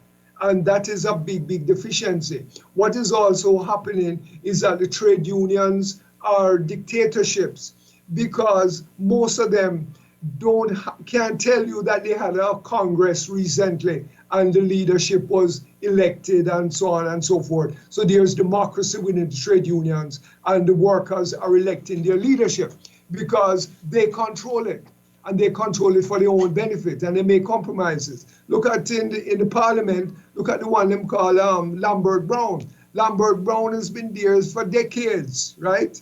And there's never, if you go and ask the UAW, when last have you had a Congress inside the UAW? There has been none, because I've checked it myself. NW, BITU, the whole of them, they're just there. Workers reach out to me from time to time and tell me the stories about the deficient leadership of these trade unions. There was a guy that was in the fire brigade, and he had to go take off his shirt and go downtown to protest the conditions of work. He went up to the Transport Authority building in Halfway Tree and went all the way up to the top. Now, thousands of people gathered there. And basically, he was showing you the deficiency of the trade union leadership there, and on and on and on. So we need to recognize, first of all, that the consciousness is there, the people, they don't have the leadership. So an organization like mine, we're not going to go there and everybody say, yeah, this is the future leaders of the working class movement in this country. But we are going to take it step by step by step. And we're going to try and educate people. And, we want support from people. It's not an overnight thing. But the leadership have to be willing to make self-sacrifice. And I always say that my national hero is Sam Sharp, because Sam Sharp said, I don't want to live like a slave anymore. And so Sam Sharp organized the slaves, and he tried to make a rebellion. He was unsuccessful. But when they were going to hang him, he didn't apologize and say, boy, I shouldn't have done it. He said, no, I would rather die on yonder gallows than continue to live as a slave. So let me just say a few more things. So where this issue of corruption and the transition to a republic is concerned, some of the demands that we are making is, one, that we need to have free education. I was hoping to have a conversation with Mr. Canute Thomson, because I hear him talk about, free education. I think he said for the tertiary level. We want free education right across, not just at the tertiary level. It's from the very bottom right up to the top, because you also need to be able to find food for the children going to primary school and secondary school and so on. Some of them don't have no food to eat, and the government has to take responsibility for that, because when the parents don't have money to buy food for them don't go to school, and so they live on the street corner and so on, and they become easy recruit for gangs. And we must also remember that the guns that are coming into the country are being brought in by the big man. It's not the little man that are bring the gun into the country, it's the big man. So he knows why he's bringing into the guns into the country, and the little man don't have no money for buying a gun. So therefore he must have a reason for giving out these guns. So therefore these youths are become easier recruits for gangs. So we need free education, right? And if you want to deal with crime and violence, then you have to say free education, because there's a lot of also youths that have gone to high school, did well, but can't go to university because them can't afford it. And if you go to university and you don't pay your fee by the time exam come, you can't take the exam. In America, you know, at least you can take the exam, but you can't get the degree if you don't pay for the thing. So in Jamaica, it's even harsher where tertiary education is concerned. So we need free education. We need free health care. The health conditions is poor, and the hospitals are underfunded. If you ever just go to Kingston Public Hospital because your knee not hurting you or your toe or whatever it is, you will discover on your own what the conditions are there. We need free education, free health care and free education. We also need land for the landless, right? Because you have the urban population and you have the rural population. And the rural population want to survive. They want to take care of their children. They want to build houses. They have no land. And the moment they take a piece of empty land, they are called squatters. And the next thing you know, bulldozers and all those kind of things come and mash up them house and will lock them up and do all kind of things. This land is captured land. They were captured it from the Tainos, right? Went into the hand of the British slave masters, and then they passed it down to the crown lands, passed it on to the people who became independent rulers in 1962. They have crown lands, and they are exploiting the crown lands for their own benefit, for their own corrupt benefit. So we need land for the landless. We need community self-government. You see all that picture behind you there, Mr. Rattigan? Yeah. That is community. And if you look inside, go into those communities, people know each other, right? They know each other very well. They know who are the criminals. They know what is going on, etc., etc. They are capable of forming their own community self-government organization, discuss what is needed, and say to the government, listen, we need this, we need that, we need this, we need that. And if the government don't respond and provide them with what it is that they're demanding, then we now have a credibility crisis where the government is concerned. So I am saying all around in organized communities, we need to begin to advocate for community self-government. I'm also advocating for a minimum wage of no less than $1 million per year, right? The other day when they were raising the minimum wage from $9,000 to $13,000, and you talk to people on the street, the people them say, we can't look after my family with $13,000. It is still not enough. So we need that. We need also to hold the state accountable for police extrajudicial killings, because that has been going on forever and ever and ever. And that is the way they intimidate people to believe that you can't exercise your own human rights to go out there and protest, etc., because the police are going to come there and kill you. Just like how when we were protesting against forced vaccination in 2021 and we were pepper sprayed. So it is intimidation. So if you go out there, you know, you could be pepper sprayed again. As a matter of fact, the same senior police officer, right, went on the radio after I was pepper sprayed saying, boy, Lloyd Aguilar was warned or something like that. I guess he's covering himself. He and I had no conversation, right? Or he never spoke to me, right? But him see me and him know who me is. And him go up on radio and tell them, say, like I was warned. I guess he's just covering up himself. When Joseph Patterson was arrested and taken inside the Central Police Station, Patterson don't talk about it, but Patterson tell me, you know what them do to him? Them strip him naked, right, to humiliate him inside there. So you won't ever go and try again to organize people on the streets, because you know when we lock you up, you know what we are going to do to you. So those are the kinds of intimidatory tactics that they use. And so what we are saying is that the policy of police extrajudicial killings must end.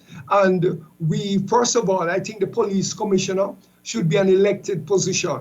Just like in the United States, there are certain states where the man in charge of the police force is elected. And when you're elected, you're going to have to go there and tell the people what you think should be done to reform the police force. And so I believe that position should be elected. The next thing is that I believe that the Prime Minister, the Minister of National Security, and the police commissioner should be held legally liable for police extrajudicial killings. It is so transparent, right? They come to your house at 4 o'clock in the morning, you're sleeping, but yet you take up gun and go fight police. That's nonsense. They come there and they kill you, they plant a gun on you, and then they say that they shot you because you resisted arrest. That has to stop, because if the police is regarded as criminal, how is it going to inspire people in inner cities not to also be criminal?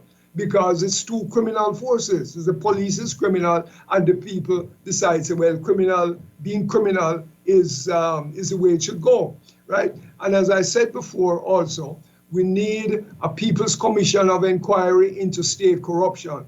That is the only way we are going to expose the corrupt politicians and corrupt officials. Because when we put them, just like how them are the West Kingston Commission of Inquiry, we're going to call the Prime Minister. And we're going to say to him, tell me how come you was building houses cash? Where you get that cash money from? How is it that your financial statements have still not been audited or sanctioned by the Integrity Commission? What's going on? Where you getting your money from? How come you have so much corrupt cabinet ministers and you shuffle them, etc.? Right, so Lloyd, we need to bring Lloyd, these people there let me stop and you have right there. Let me stop you a right commission of there. What I'd inquiry. like to do at this point is to bring on Herb. We haven't heard from Herb in a while. I have some questions for you about the list because I was making notes. But stand by. Herb, go ahead. Do you have anything for Lloyd or Luke George? Not here. Herb. Sorry, I've known both of you gentlemen for a while now. I know you're very dedicated to the cause of helping people. And whenever I can, I've had to reach out and get help myself. But let me ask you this. You have a situation where the blame for the killing of a man who is labeled as Dudu's accountant up in the Red Hills area. I can't remember the name of the community right now, but we're talking about Keith Clark. Kirkland Heights. Okay? Kirkland Heights. Kirkland Heights, there you go. So why is it that you have 3 of the lowest ranking people were sent into the house to make an arrest, so-called arrest, when in fact they shot the man in his back 21 times. Now, if you shoot 21 times in somebody's back, that means they had to face away from you. And if they were hiding in a closet and you fire to their back, then that's a problem. Okay? Herb, but you know the truth of the matter, Mr. Clark is Nigel's Clark uncle. Right. It is alleged that he was also the accountant of Mr. Cooke. There is some allegation that goes to support some people saying that he's likely to be the father of Dudu Cooke. People, as Lloyd said, you hear the story. There are dime a dozen, but the truth of the matter is that he has a brother by the name of Clark who served under the Michael Manley administration, who was the Minister of Commerce. And the truth of the matter is that that man was a vocal man. That man was a very strong vocal man. In fact, he denied some of the prominent people some commercial lies back there in the 80s. And Michael tried to scold him and him tell Michael that he was elected by the people. And he was a big supporter of Michael Manley. I remember as a child seeing him on stage and said, if a man ever hurt a hearing a Michael Manley head, then we'll have to deal with him. And when me see Mr. Clark come advocate for transparency in the death of his brother. And one of the things that you must remember, Herb, that Rocky Mead, although he was not named in Lloyd's senior officers Rocky was in charge of operation on the ground. Right. Now, if you multiply, it is unfortunate that it happened and the matter went hush. People were really hoping for something to come out of because the house was riddling bullets. And it is, you see, when the state can use their own agency to carry out their own atrocity, because the truth of the matter, I know, Dudus Clark has been a very strong supporter of the PMPA, but he has also sought to have extensive relationship with the other political side. In build a bus park downtown that is not being used at Darling Street to the tune of about 600 million. That at Pitcham Street that is not being used. The truth of the matter is that it is convenient for some people to come out when it satisfies them, and it's not convenient because, as I'm saying, that everybody was looking for Clark because at his first public utterance is that heads are going to roll. Now, multiply that by 100 when you hear about extrajudicial killings in community. And Lloyd is now saying, how are we ever going to bridge the gap between the state and the state-run agency that is supposed to protect the people? If you ask Jamaicans home and abroad, them don't trust our police force. They don't trust our health services. They don't trust our politicians. So, it has to be heard that every Jamaican has to be called to own a part of Jamaica. See Jamaica as a company and become a director of that company. And every one of us in our own little corner have to now start to influence the people around us to take the responsibility to make this country a place where we can live, grow a family, and do business. Because the truth of the matter, the state will keep all the evidence. How come we never hear why the visas of Darrell Vaz, James Robert, who had double flame, and known gunman beside him, right? When Peter Phillips and Omar Davis went to the funeral of Willie Haggard, then put it up in a paper. People get out of this thing. Government and bad people are in bed together. Bad people just now have sophisticated their business because a man in Tivoli will rent a man up a Matthews Lane, a set of gun, if there is war between two faction in Matthews Lane, and you know, say you collect a daily rate for the gun, and a man in a Portmore sell the shot, and 2.5 for certain rifle shots, 15 bills to another. People have made business out of the fact that our politicians have created these monsters. They have created these monsters and they have given them wing to fly. When the whole thing of scamming came in, bad man run politician because they started to fund their campaign. And that is why when those videos had voice message had gone out from ex-military men in JDF, allegedly saying that Dr. Horace Child was seen handing out gun out of a bus. They tried to kill that so quickly, and none of the media house picked up on it. Because again, as you said, our media house and our country, we are all compromised. Like Diagla tell you, most of the people that in a civil society were supposed to attack in this country, I look government contract. So how you going to criticize the man where you want to feed you? But then you're going to say, what is more important? You being able to feed yourself or talking the truth. But the truth of the matter is that is why it is so it is so much more more important that we have external persons who are not depending on the government of Jamaica, expressing with the few people down here that have been suffering as a matter of our opinion about how we see things are run. Herb, if you ask a young person in Jamaica what they think about the government of Jamaica, they might tell us that they're a thief. Now, if I was doing a job and that's the perception of me, I wouldn't want that job. Because if I was doing such an effective job, then I should be able to work myself out of it. You notice them guys are not talking about term limit for Prime Minister.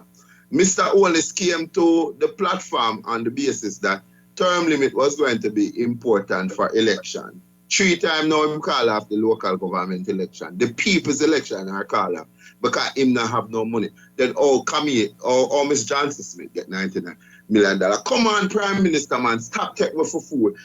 The man is the youngest Prime Minister that Jamaica have, and possibly going to be the richest Prime Minister after PG that Jamaica will ever have. And you can't tell me when I hear taxes, but you lock up the man who go pick some active for go sell half of the government property. What is wrong with this country? What is wrong with this country? It's just that them big boy, them set it up so them never get caught. So, me want a movement between the same university that we have become so quiet to support a Rattigan lawsuit against Minister Johnson Smith. You must name them and shame them. Anthony Weiner lift up him shirt and a show underage girl in America after left office. Miss Dalrymple, it is alleged, because them will come after and then we send them police boy because the man say Andrew must go do something with the mother and then on all film the man under him bed when they not try him out. For embarrass him just like how Joseph probably was stripped as Lloyd said. She is named in a land stealing matter after the Bernard Lodge situation. But she not step down, because them wrong and strong. Them wrong and strong. And that is why the young people now have dubbed Andrew Holness administration bad boy government. Following from Mr. Edward Seaga, one done. So in the mind of young people, you have a bad herb for survive in a Jamaica because they consider Jamaica to be a jungle. That is what we have done, that we have failed them. Our generation, my generation, and my mother's generation, and 2 generations have failed the young people to stand up to the powers that be and say, no man, this can't work, dada. This can't work. You don't want to take on a police running. Hold on a second. Let me jump in here. I wanted to discuss Lloyd's proposal, things that he would like to see the constitutional reform group look at. But before I do that, let me ask you this. The protest, Lloyd, that where the UIC president attended, was a permit issued for that protest? No, a protest was not issued for that protest. I'll just give you a little. But hold on, before you go any further, there's a public order act, right? There's a public order act. And let me just play devil's advocate. There's a public order act that said if you want to demonstrate, then here are the things that you are required to do. And then if you didn't do them and the authorities took action against you, what's the complaint? Well, as I said, you have a constitutional right, first of all, to free movement, to protest, etc., etc. This, not giving the people permission to protest, was because the government had a policy of forcing vaccination on the people, which is unconstitutional. So you have a constitutional right to protect your constitutional right. If the government is going to use unconstitutional measures or illegal measures, then you have a right also to say, well, listen, you're doing something unconstitutional and I have the right to protect my rights. And so this is what happened. The UIC decided that despite the fact that you don't want to give us a permission to go out there and march, we're going to do it. No, but hold on one second. Hold on one second. Vaccination on us. But hold on a second. When you said that they didn't want to give them permission, did they apply for permission? Well, they wouldn't have got the permission anyway. No. That's a separate argument. Okay, but I'm asking, that's the question I can't answer precisely because I will tell you, I was part of the planning. Here's why I'm asking you. Because we had the UIC president on this program. Yeah. And it is my belief, and I think Herb was on it. Herb can correct me if I'm wrong. He said that he didn't apply for a permit because he didn't feel that it was just for him to seek permission to protest against the government that was causing the problem in the first place. So he said he intentionally, willingly, and knowingly violated the law. So I said to him, Well, then, because he said he didn't believe in the system. So I said, well, if that is the case, then for your court hearing, why don't you not go and just tell them, say, look, I don't believe in the system either. I don't believe in the system that should have issued the permit, and I don't believe in the system that should pass judgment on me not following the rules to get a permit. That won't work. No, I wouldn't go down that road. I would say to him, go to court and make your case, make your argument, just as I am saying that the government was engaging in unconstitutional action, and the people, in response to the unconstitutional legal action of the government, had a right to defend themselves. And, we just have to accept that. So that is what happened. And but it doesn't give the police the right, even though the people are out there protesting, they arrested about 3 or 4 people, right? There were hundreds of them out there. You didn't arrest the hundreds, but you arrested the organizers of it, and then you humiliated him by taking off his clothes. And then you pepper sprayed those of us who were not resisting, because you told us to march, to walk away, and we were walking away. I have a pepper sprayed us. Yeah, well, I have a problem. I have a problem with the stripping, and I have a problem with the pepper spray when people started to disperse. I have a problem with that. But what I don't have a problem with is when you don't apply for a permit, and then you just show up and say, well, you know what? I don't think I need a permit to protest against the government. You have to work within the system. And I tell him, I said to him, hold on 1 second, Lloyd. What I said to him was that if you disagree with the system, then fine, there are ways that you can change it. There are ways that you can change those laws, but you don't change the laws by violating the law. But the other thing, hold on, no lie, hold on 1 second lie, because we can't, hold on lie, we can't dare and say we want the system to be better in a lie if we don't act responsible, because remember, what our action, is going to inform the action of those who are going to come after us. I think anybody who really wants to bring about change must, again, our action must be in keeping with what we want to see as the final picture.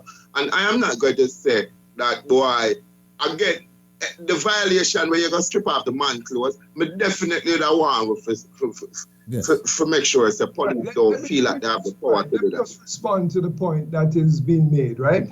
I'll tell you, he probably won't tell you, but I will tell you that prior to the march, he had set up a group to plan the tactics and the strategy of the march. I was in there.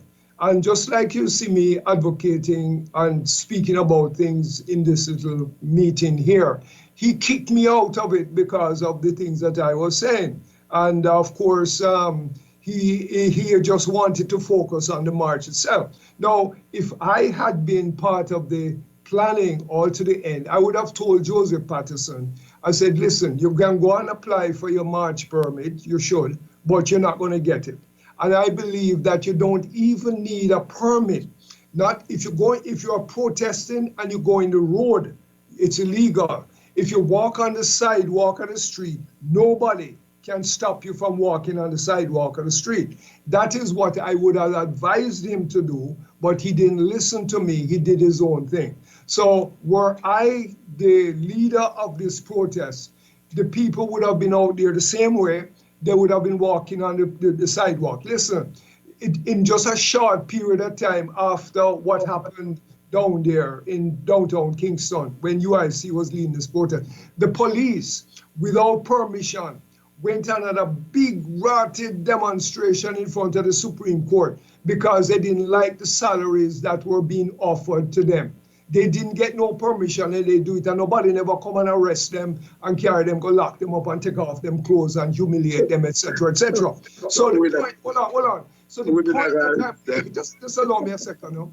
The point that I am making also is as if what Sam Sharp did in terms of organizing slaves who don't have the legal right to go out there and protest. Sometimes in a legal, democratic, constitutional society, we the people have to take unconstitutional, so-called illegal means in order to defend our rights. So I don't have a problem with what he did. What I have a problem with is what the security forces did to the people, and so on. So I am one of those who would advocate that when the time comes, if you have to take illegal means to defend your rights because you have a right to life, then you have the right to do that, right? The American Constitution says that you have a right to take up arms if necessary, if your rights are not being protected by the state, and you have the right to overthrow the state.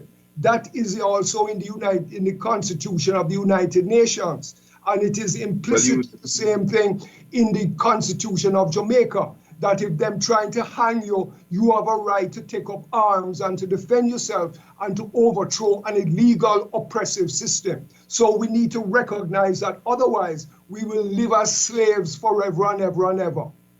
And I'm not going to be a slave. Look here.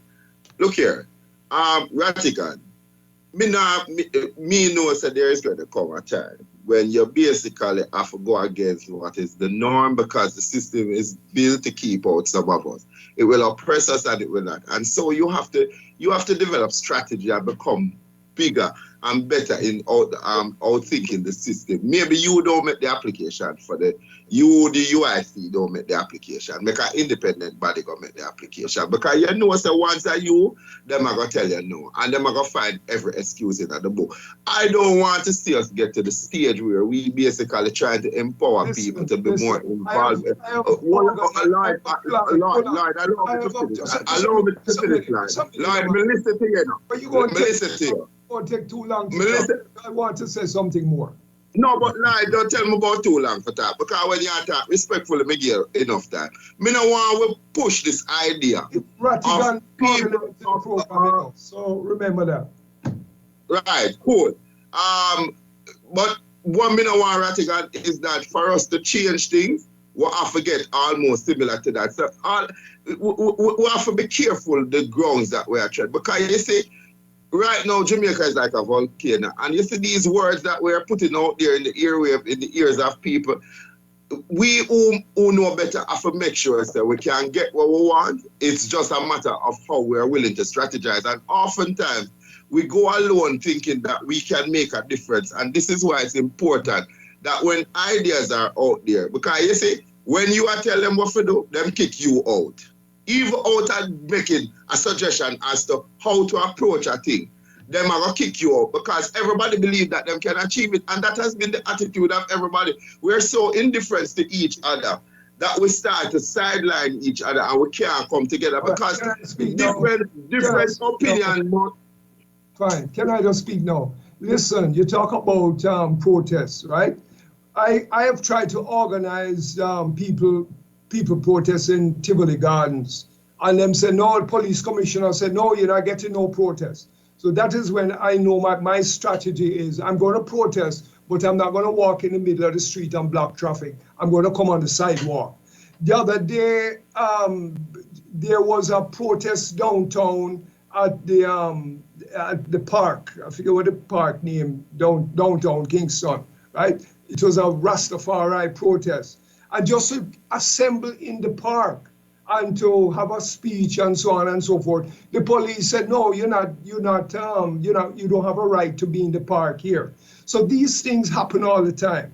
You go to a halfway tree and they pepper spray the youths, them who are homeless. They're trying to go down in the gully to go live down in the gully, and they just come there and pepper spray them. So, we got to know that there's a whole lot of different types of violence that is going on. And if the police is violent, then the people are going to have to come up with a way to avoid their violence. And you may have to come up with some illegal methods and means of avoiding their violence as well. They're the one that is perpetuating the violence.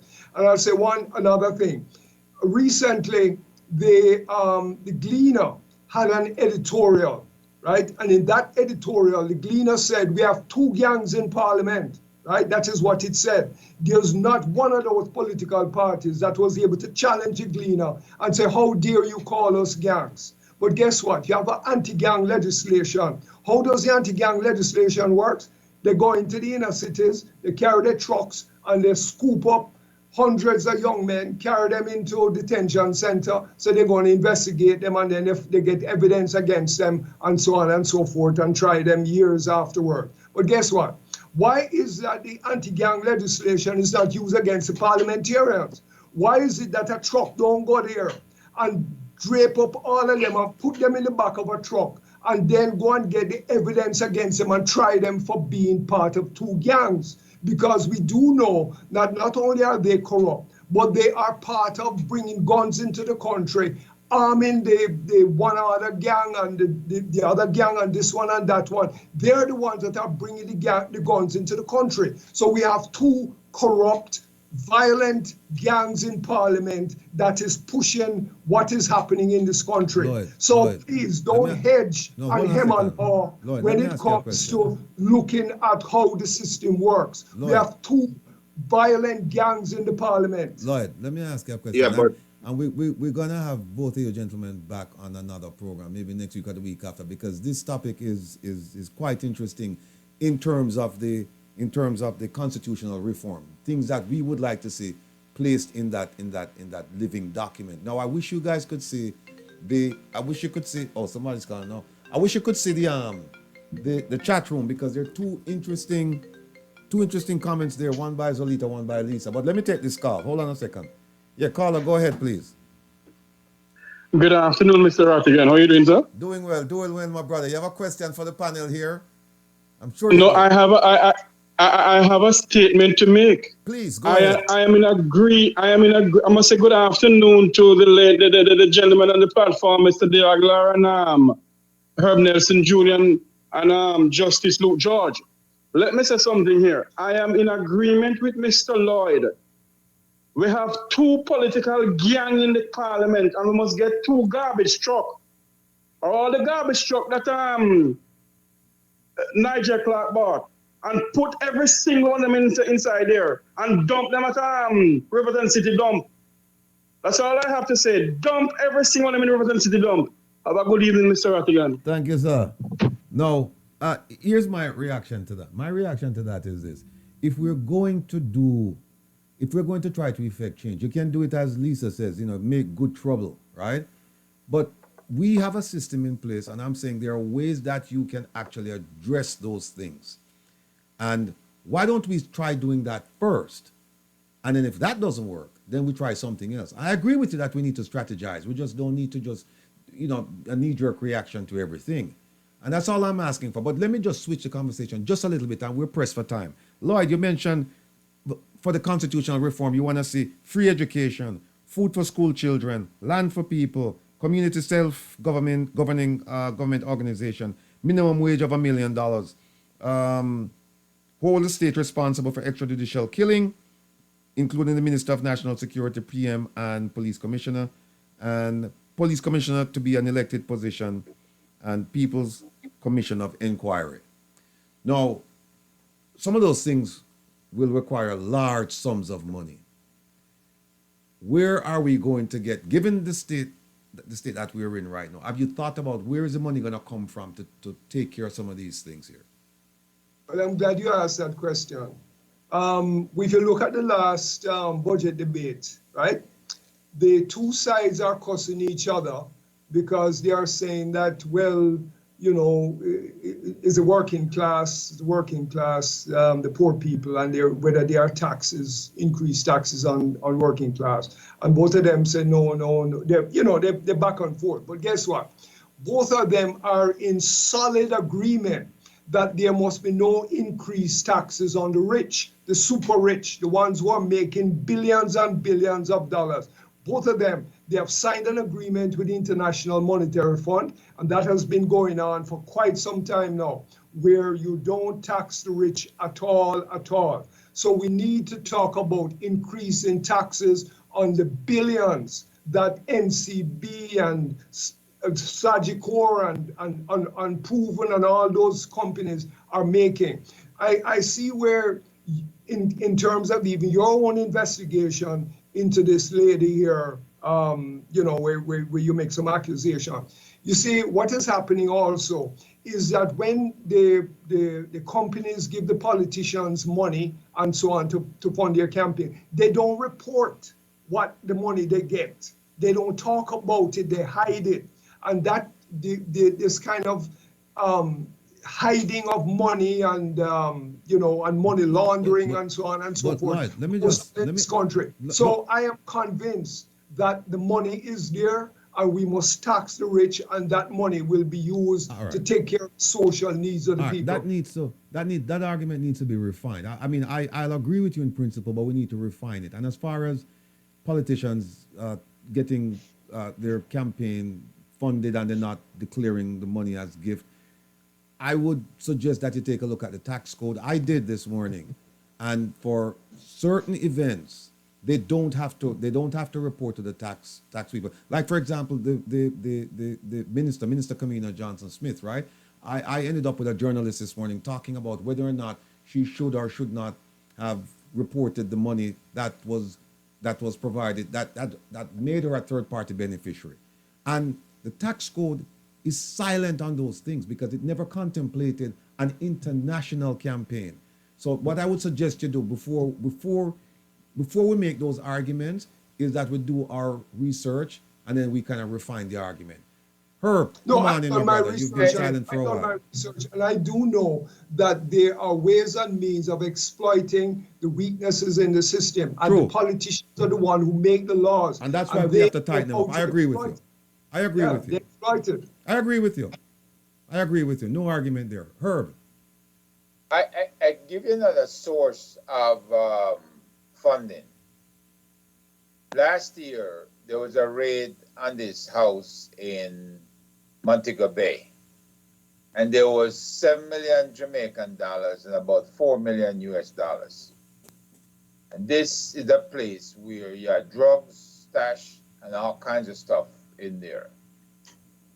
It was clearly ill-gotten gains.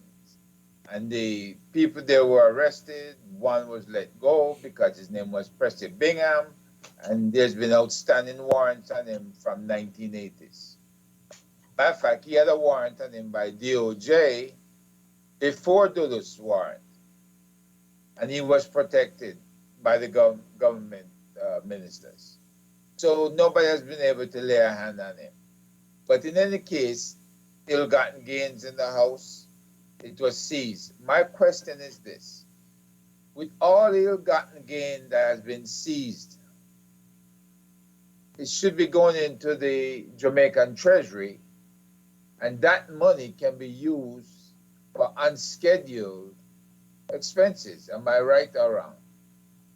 Well, absolutely. But listen, I remember that incident there too. When the police go in there and find millions of US dollars, and they say find 6 million, do you think it's 6 million or 10 million they find? Maybe they pocket 4 million for themselves, and then say they find 6 million. That is also, you have to take that into consideration, because nobody can prove that there's really 6 million they got, but it's really 4 million. Right. So corruption is all over the place. Yep.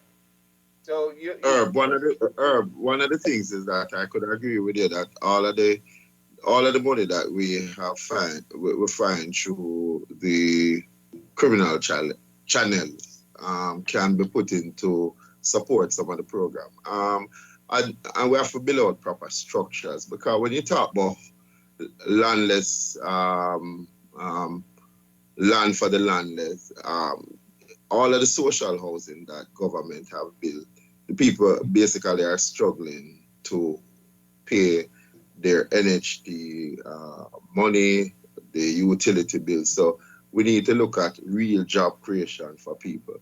But just to say that, if we're going to talk about the transformation of Jamaica, we can't say that we can't say we are going to just mash down everything and come from. It's time now that we participate in how decisions are made. I would like to see state board set up with more activists like Lloyd, including people from the diaspora who will give oversight to how certain policies are developed. Because if you leave it to the politicians, so I would like to say, as part of the change in in the Constitution where you talk about a certain amount of the voting population plus persons who are born of Jamaican parentage living outside of Jamaica, helping to shape the policy. So it better serves the people in this new dispensation, other than you leave it to the same set of people to do it. Because if the same set of people do it, but there is a truth to be told. You want to bash the state and say, boy, the state is bad. Yeah, the state bad, we know that. You have man in a community who make money like the musician who come and buy gun, understand the liberty of poor people, but yet still them continue the practice of destroying their community. They must be held accountable.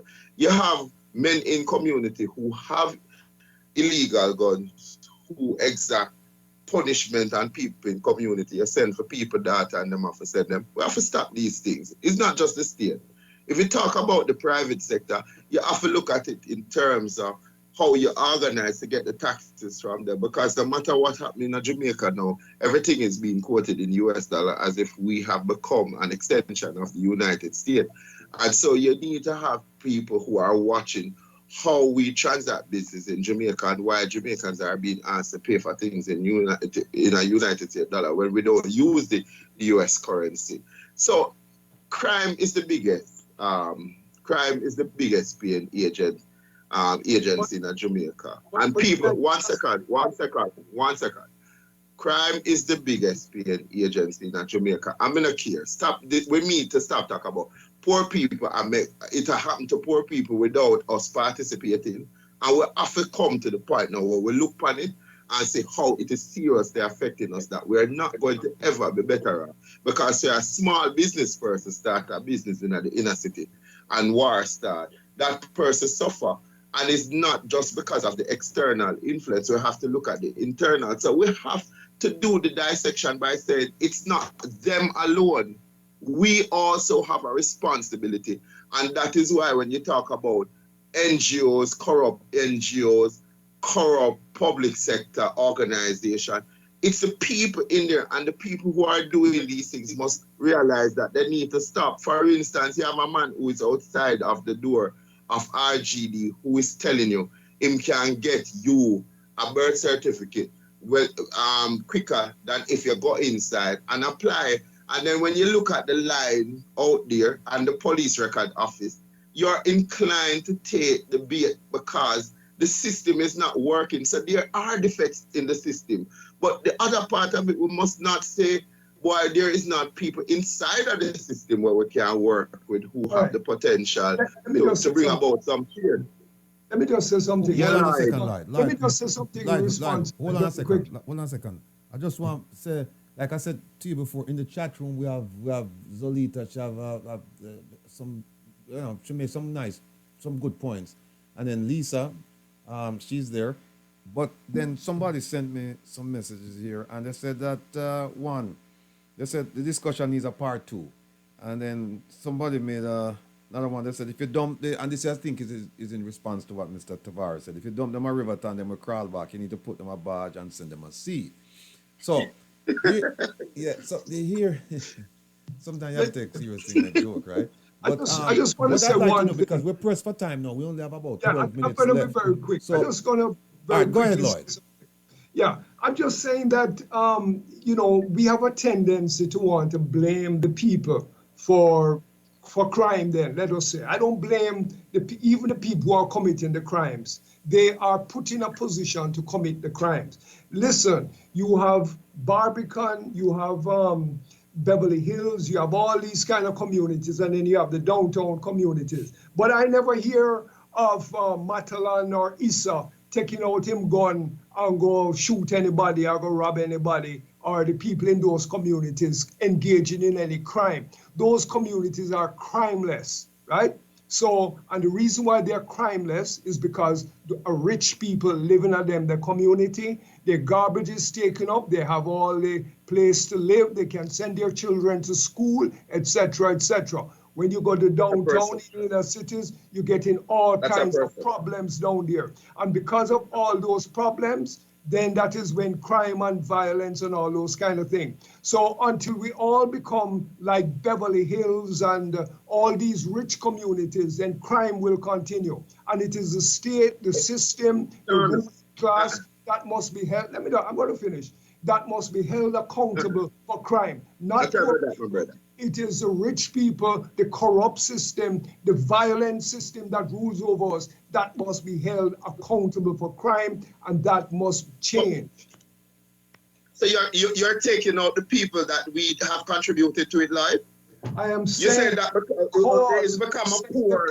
It's become a poor. My born poor and my education corrupt. No, hold on, Lloyd, hold on. Lloyd. Let Luke finish. Let Luke finish. No, Lloyd. Look here. My born poor. I understand this system. Let me just tell you. Me never born at Beverly. And some of the people up at Beverly, them garbage now get collected. Because you have always talked about the defect in the system. The fact of the matter is that everybody must realize that anything that you do negatively is going to affect all of us. So if it is that, you are going to tell me about community governance, we forgot to plant our own food and become self-sustaining. We can create our own industry and stop by from the people uptown. But the onus is on us to start to choose the life that we want to live to make a better community. I agree that the system is not fair, life. But if we want to change the system, we cannot encourage people to continue with them foolishness. So when the man puts up the bus out at Spanish Town Road, and it's because him poor, why you never blame him, and him go show up, several people gone to the hospital. Gentlemen, we need some order. Gentlemen, hold on. Lloyd, hold on a second. Lloyd, gentlemen.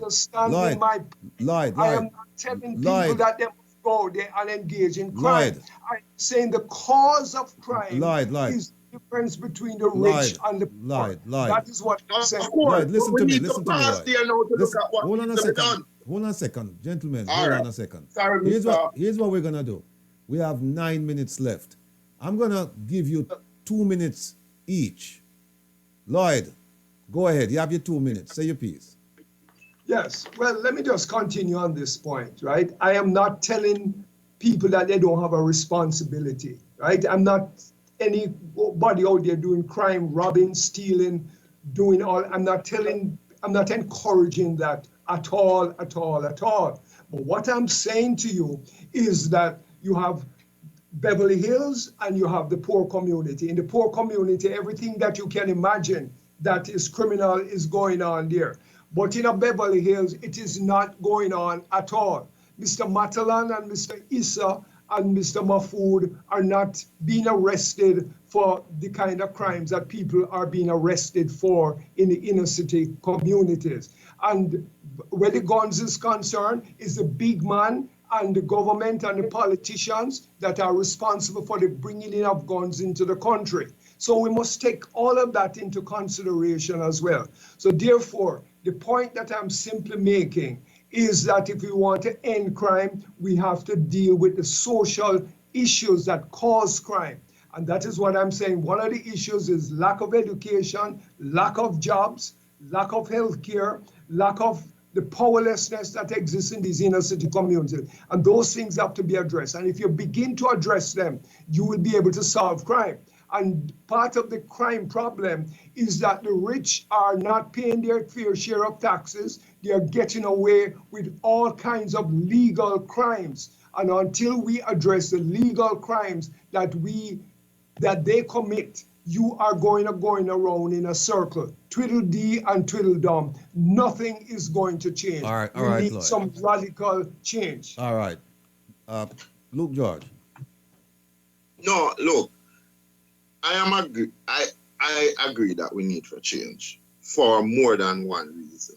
If you look at the behavior of our young people and how destructive and how disruptive, it's because we have created a double standard.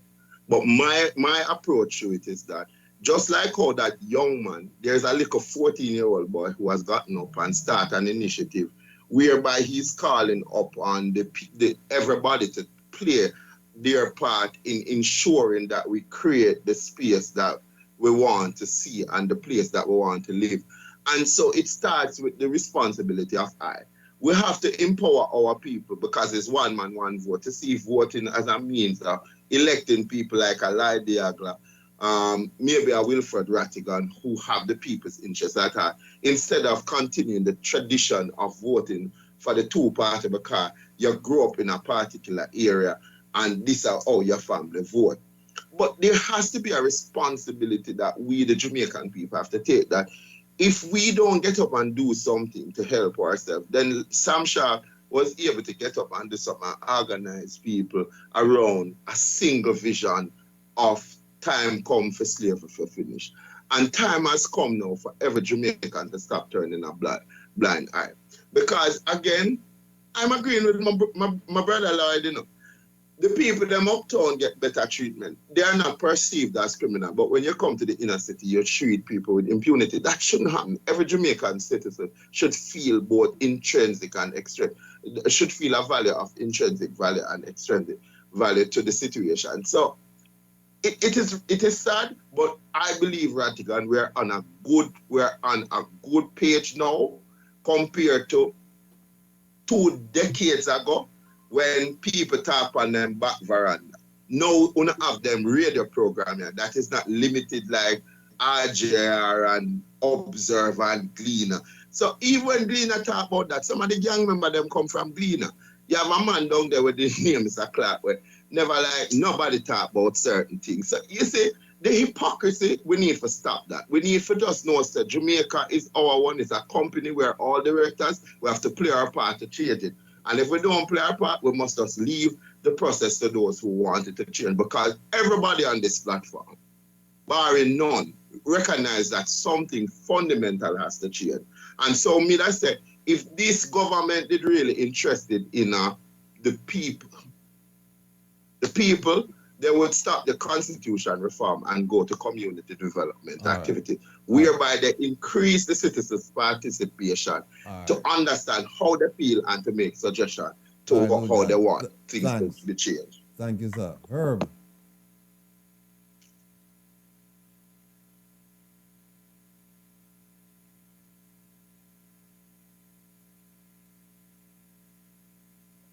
I've enjoyed the conversation. I've stayed quiet a good bit of the time. And, you know, talking to you in person and hearing you coming across in this forum, I hope the people understand what's going on. You give them a feel for what is happening out there. And I know you deal with restorative justice, Luke, and Lloyd. I know you deal with the fairness and justice in the underserved communities. And there has to be a reckoning in all these communities to ensure fairness across the board, right? When they went up to Kirkland Heights and they shut up Key Clark's house, well over 100 soldiers went up there and shut up the house, right? 3 people went into his house, shot him 21 times in the back, right? He found out that day that he was no better off than anybody else down in Tivoli or anywhere else that he had supported, simply because he had supported somebody down there, right? So the bottom line here is justice has to be even-handed. Lady Justice and those scales must weigh equally on all sides. And so we have to now figure out a way how to make the big boys who think they're above the law more accountable. And the only way we saw it, as Mr. Rattigan and Wayne has proceeded, is the third finger on a 3-finger power structure of executive, legislature, and justice. So the justice portion is what has to be utilized. And Lloyd, I just wanted to ask you, did you ever ask Mr. Siaga? Herb, we won't have time for a question. We won't have time for a question. We're almost out of time. let me just Yes, wrap sir. it up by saying that I want to thank the panelists for being here, Lloyd George and no, Lou George and Lloyd, and of course Herb, and the doctor was here, Dr. Canute Thomson. Thank you all for being here. Also want to thank the people who tuned in today to listen, and apparently the conversation was well received, and we're going to have a part 2 to this. But before I go, 2 things. One, join me tonight at midnight. Relax with the Rebel on this same radio station where we're gonna play some music and we're gonna have a good time. We're gonna enjoy ourselves. But one last thing before I go regarding the Minister Kamina Johnson Smith and my action against her. She said that there are no secrets around the financing of this campaign, and we remain fully committed to transparency and accountability. Now I can go down a list of things that shows that there's little transparency here because she hasn't come out and tell us who financed that campaign, and we need to know who financed the campaign. And also there's a violation of law and procedure, and so she has to be accountable for that. And if we don't start now, when do we start? Again, we'll meet next week. Thank you for joining me. Welcome.